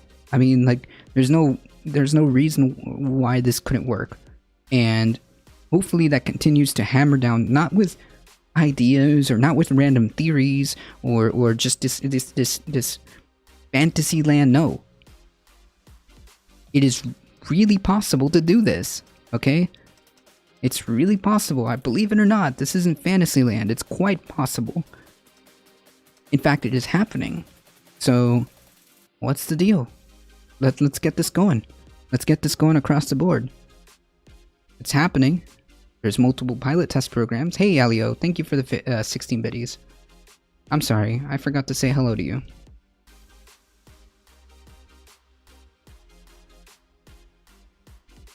So, yeah, it's just to further prove that we absolutely can do these things. We absolutely can do these things. We absolutely can afford these things. And we should be doing them across the board. I'm just bringing this article up for the purposes of demonstrating that it's not some wild, crazy, radical idea.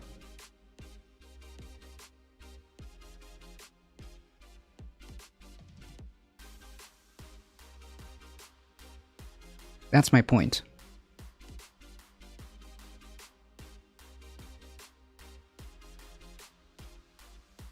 That's my point. Okay. That's really weird. This is the second time this has happened. But, my lights just flickered.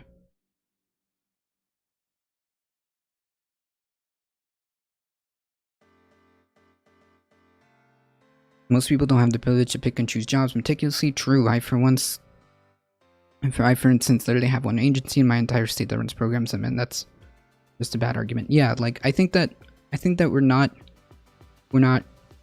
understanding that it is an issue.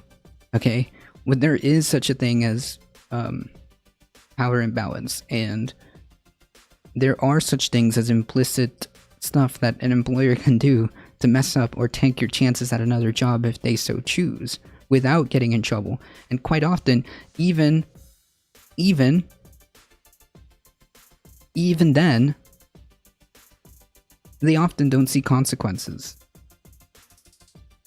I mean, if it was like that, Amazon should have been completely wrecked.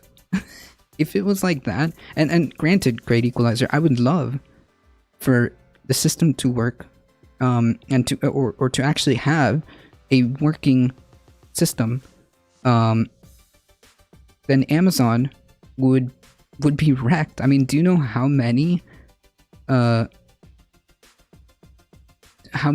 like issues there are within Amazon that get reported and reported and reported? It was so it gets to the point where after all this time, then after multiple reports that keep happening throughout the years, then the NLRB will look into it.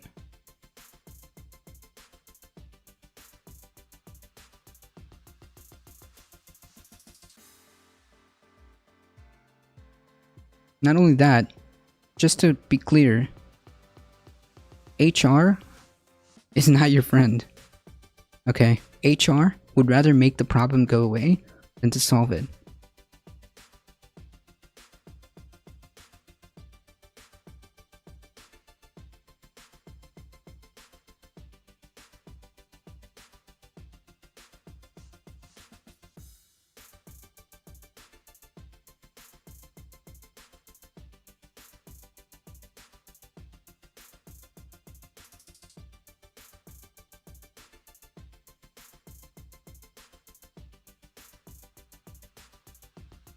And again, my examples would be: do you think that like do you think that the NLRB or OSHA doesn't get complaints about Amazon? Do you think that they don't get complaints about Walmart? Of course they do.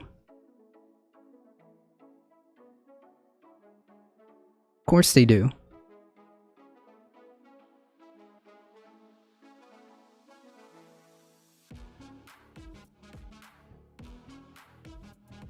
If you have a leg to stand on, you need to fight them. What's the harm? It doesn't cost you anything to report it. No, but often if it comes down to litigation, and you have no power in comparison to them, they'll bury you. They'll bury you.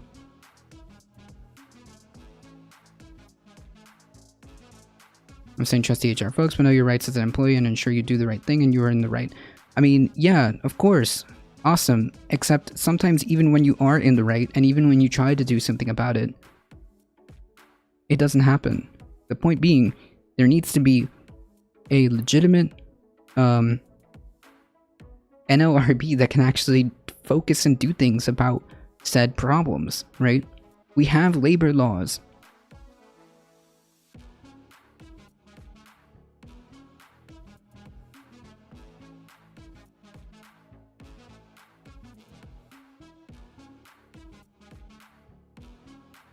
Correct, K-How. Correct, they'll just bury you. They'll just bury you in litigation. Good luck, if it really comes down to it. Or they'll just settle. Or they'll just settle and give you whatever X amount of money and be done with it. And you're still jobless and whatever.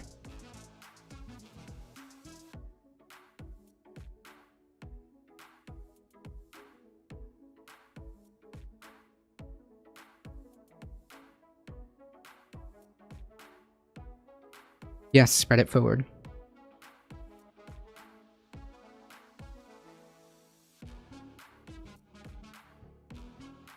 In Texas, snow's fake. Oh yeah. Confirmed.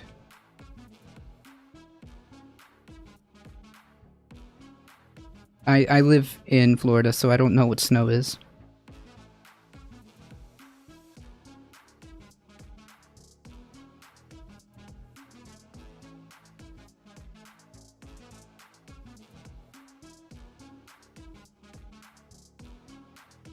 The purpose of humanity is to always progress, and I think that we can find better solutions to the problems that we have right now.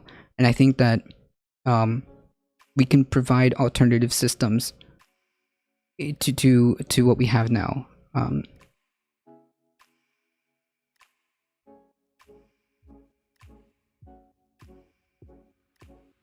Must be the chemicals released by Bill Gates.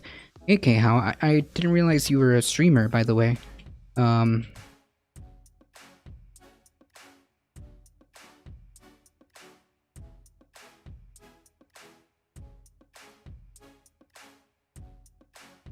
Wait, that's not how that works, Great Equalizer. No. That's not how that works remotely. No. No, that's not how that works at all. Suing a company costs money. If you're unemployed, your time is worth 0. That's... what? No. That's not how that works, so what's the harm to make sure that they don't get away with it? Wait. That's backwards. That's not how that works. Yes, your time is worth 0 unless you're billing someone for it. That's... wait. Wait. Wait. Wait. A small streamer? That's perfectly fine.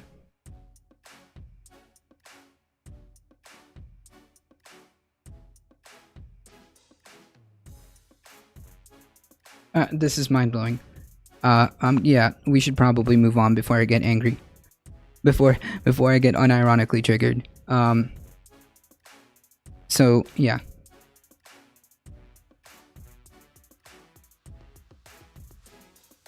That makes no sense. Just so you know, it makes no sense.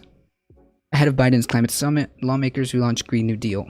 Democratic lawmakers, including Representative AOC and Senator Matt Markey, on Tuesday reintroduced their Green New Deal resolution, their set of aggressive climate goals intended to transform the U.S. economy. Initially introduced in 2019, the non-binding resolution seeks to eliminate U.S. greenhouse gas emissions within a decade and transition the economy away from fossil fuels. True. As wild and aggressive as this sounds, but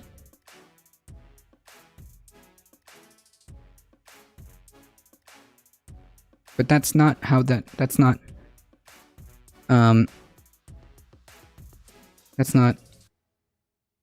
how that. Okay.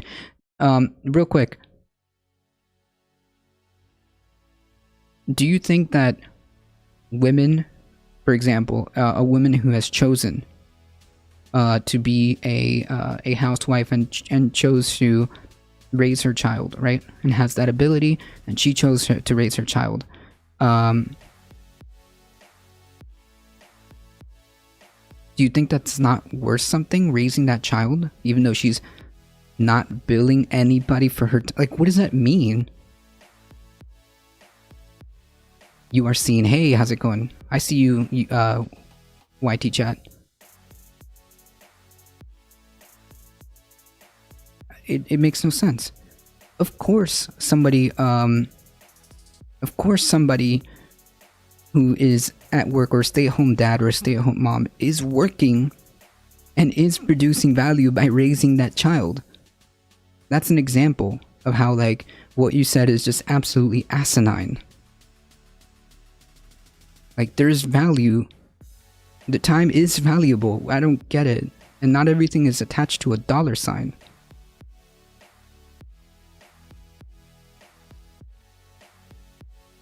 It is monetary value. It is monetary value. It is. You're just not seeing it.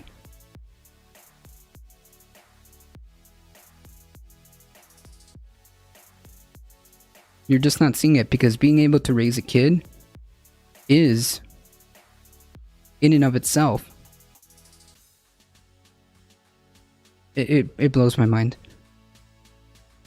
Okay, sure, whatever. Time is invaluable, priceless. That's also true. Anyways, that's just my 2 cents on it. Focus, guys, focus. Non-binding resolution seeks to eliminate the U.S. greenhouse gas emissions within the decade and transition the economy away from fossil fuels. True. We do need to do this. For so long, our movement towards a sustainable future has been divided with really just this false notion that we have to choose between our planet and our economy. We can do both, by the way. And we decided to come together in a sweeping legislation that not only rejects that notion, but creates a plan for 20 million union jobs in the U.S. Okay, good.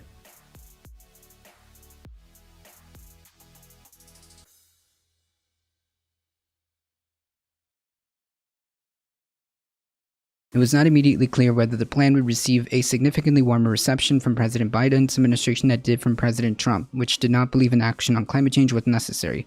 Biden, who's hosting an online climate summit this week, announced in January that the U.S. would rejoin the 2015 Paris Agreement to fight climate change and has promised to put that country back on track to net zero by 2050, a much later deadline than the Green New Deals.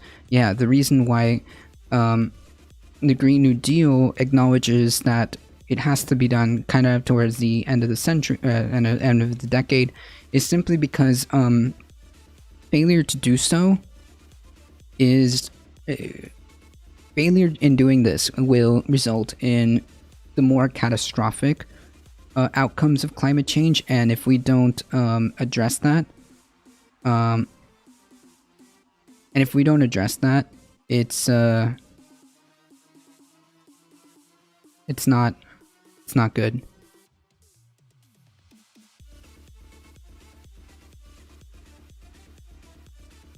It's not good.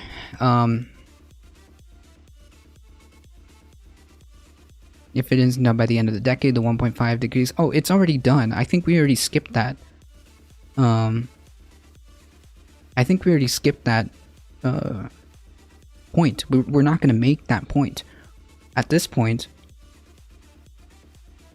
it's just a miracle if we're even able to turn this around and mitigate the more catastrophic outcomes of climate change, which is why it's so important. Which is why it's so important to prepare. That the reality is, we most likely are looking at mitigation of the more catastrophic side of it. Okay. I mean, yeah, there's a slight chance if we, right,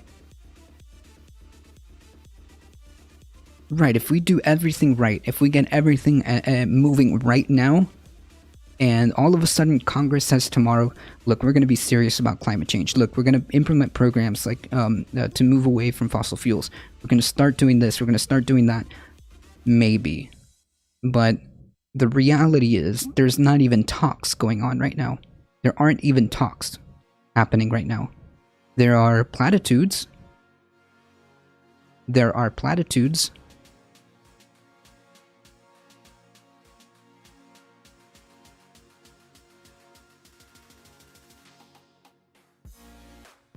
I don't want to black people too hard. Black pill people too hard though. Yeah, I mean, but we have to expect the reality of it. We have to accept the reality of it. Not expect. We have to accept the reality of it. Okay? I still believe that we have to do whatever we can within the time that we have until the clock runs out. That does not change my position on that.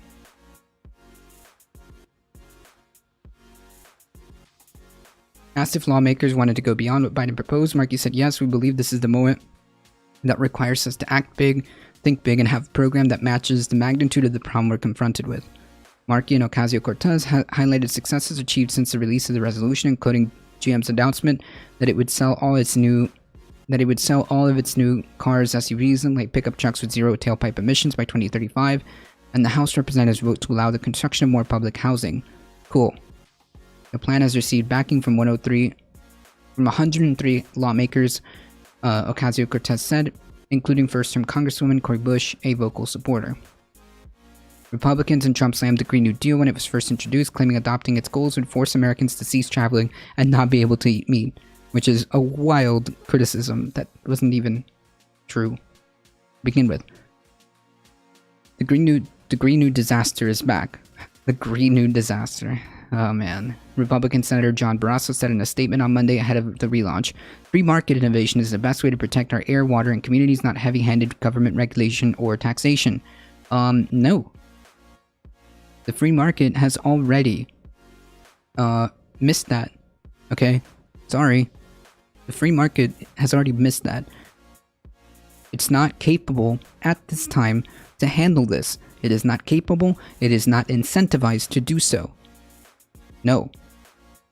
Sorry. It's just not capable, and it's not even incentivized to do so. Sorry. Unfortunately, the severity of this problem does require government intervention. Okay? Like it or not. It does require government intervention. We just need the political will to do it. Did you just question the invisible hand? All the time. All the time.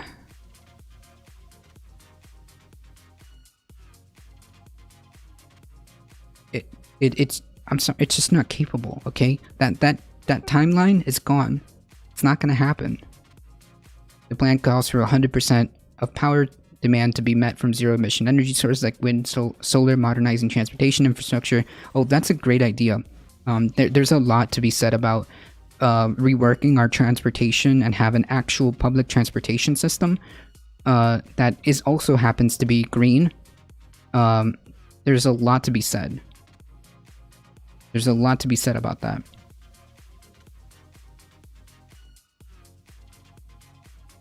Why does it? Nice. There's a lot to be said about that. We don't have a very good public transportation system for the most part. I know some areas may, but I think that our country's like overall, overall, our overall transportation system is pretty bad. Are links in chat okay? No, I've disabled the links because of our conversation previously. You can send it to me by whisper. Yes, we did speak about the I mean, all right. We did speak about the Chauvin trial briefly, because I mean it's wall-to-wall coverage. We all saw the results. We all saw the verdict. Guilty, guilty, guilty on all accounts. And that's just what it is. Oh, I did save this though. Hold on. So again, thank you, George Floyd, for sacrificing your life for justice. Did anybody hear this? Call out to your mom. How heartbreaking was that? Call out for your mom. Yeah, cringe warning. But because of you, and so again, thank you, George Floyd, for sacrificing your life. You got to give content warning. Yeah, I mean. Being there to call out to your mom. How heartbreaking. Anybody else find this unbearably uncomfortable? Unbearably callous?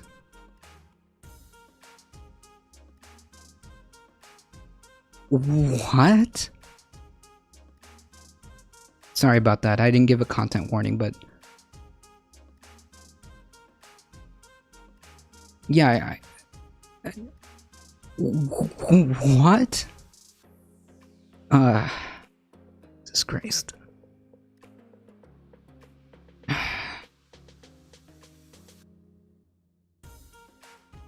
I wonder what the people behind her was feeling.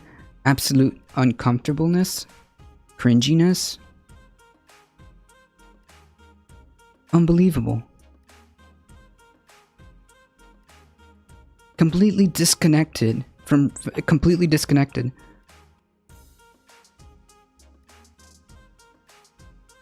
This person doesn't live in reality. They just completely cannot have the capacity.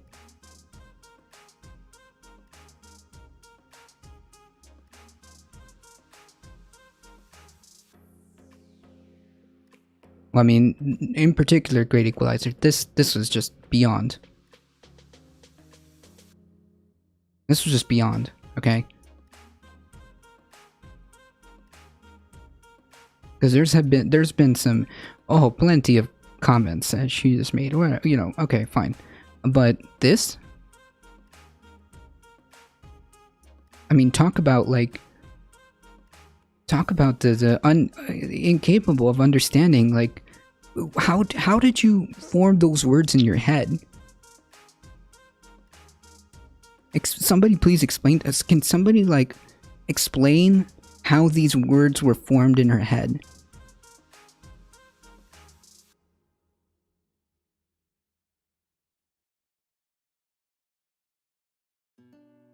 I mean, even then, that's nothing. Whatever, it was kind of like a faux attempt at a clapback, because at the end of the day, she didn't really do anything anyways about any of it, so cool. Whatever, you didn't even do anything. It was a faux clapback, it was a faux performative action that didn't mean anything. But this?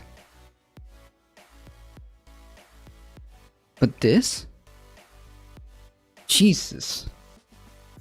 I mean, I saw this on Left Flank Vets Twitter just this morning.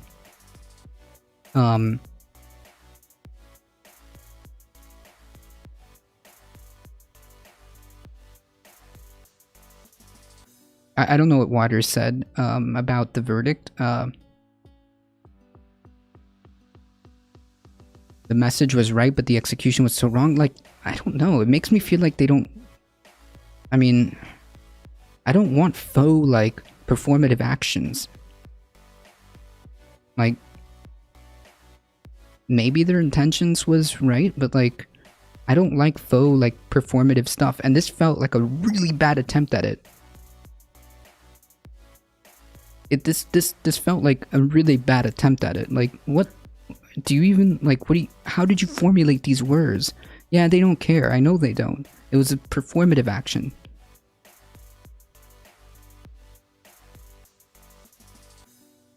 Oh, she corrected herself later. Like, to Maxine Waters' comments, I know that she did previous comments that circulated around the internet, which I thought was also not good because, hey, you know what? Now, you just gave a potential appeal, okay?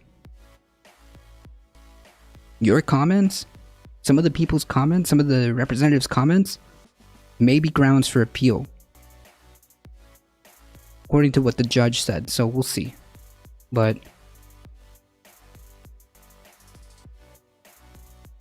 yeah, she corrected herself later, okay.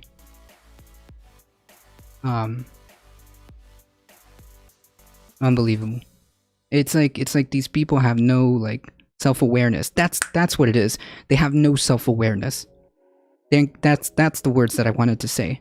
These people have no self-awareness. Unbelievable. Like, this is just horrible.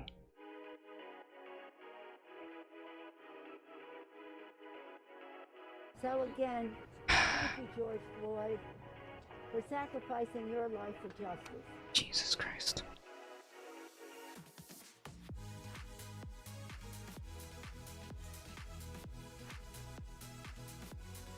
Well, I don't know if she has dementia. I think she's just like...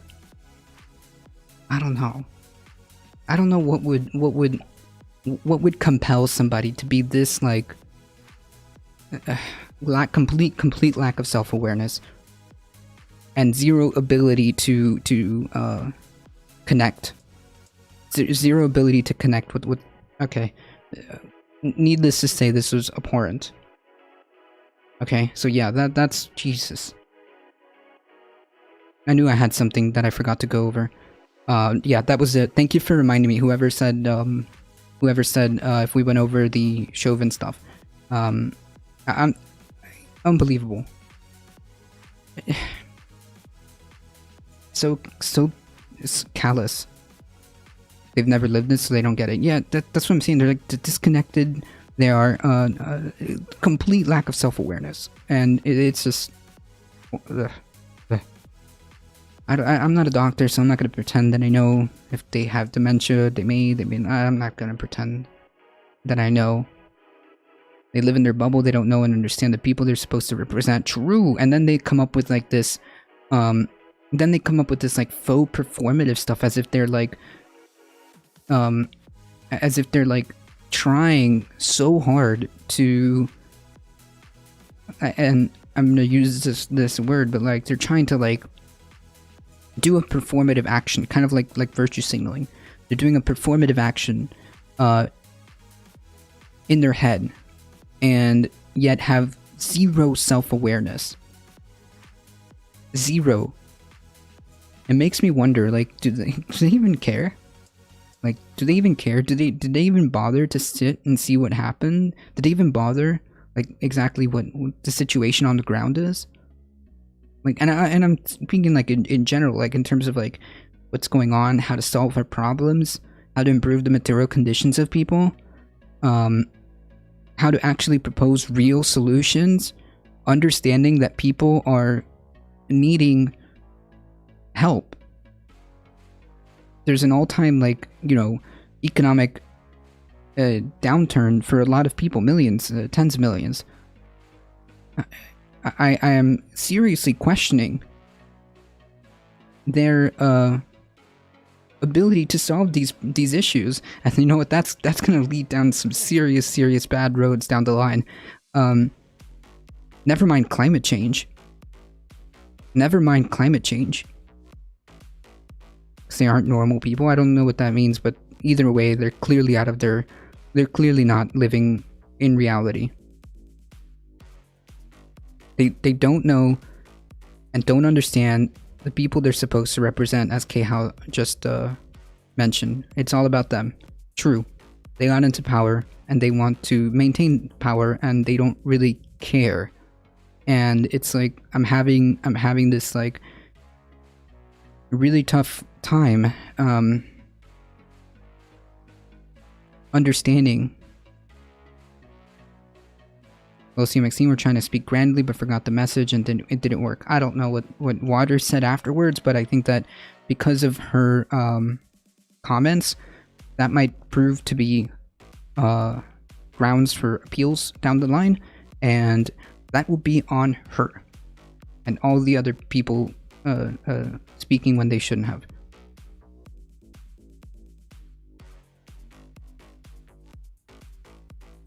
In terms of the trial, like maybe there's a intention there in terms of like messaging, but horrible. Either way, Pelosi's comments were abhorrent. So yeah, before we go, the TLDR, the Green New Deal is going to be proposed again, and this time I think it has even more support in Congress, 103 members. So who knows, this might actually get a serious conversation. But given the fact that like how little these people actually care and how it's all about like performative pseudo platitudes, I'm not too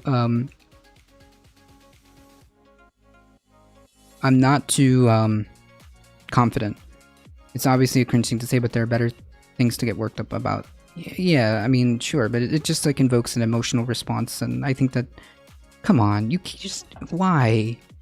It also reveals like, you know, Cheeto, it also reveals like the fact that like it's like a slip, you know, you see the slip in moments like these, right?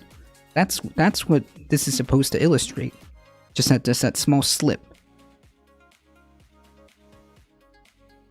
Anyway, folks, Green New Deal is possibly back in play. Who knows? We'll see. Before I go, guys, I want to thank everybody for hanging out. Thank you guys so much. You guys are what makes this channel grow. If you guys enjoy the content, make sure you hit that follow button. Make sure you like the stream. Make sure you subscribe to our YouTube channel.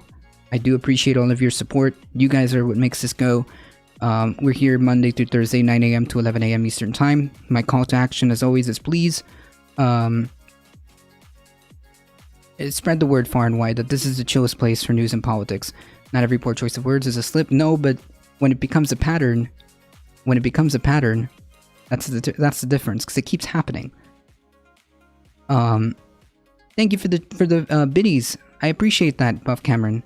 Anyway, folks, we're heading out. Thank you so much. I appreciate all of you. Please take care. Please stay safe. Take care of each other. I love you all, and I hope to see you guys in the next stream. See ya!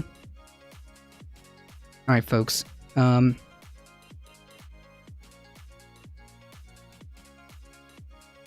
Let's head on over to Ben's channel.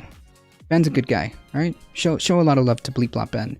He is doing a partner push. Please go and support them. We're heading out in 5, 4, 3, 2, 1. Here we go. Jesus, Cheeto. Thank you.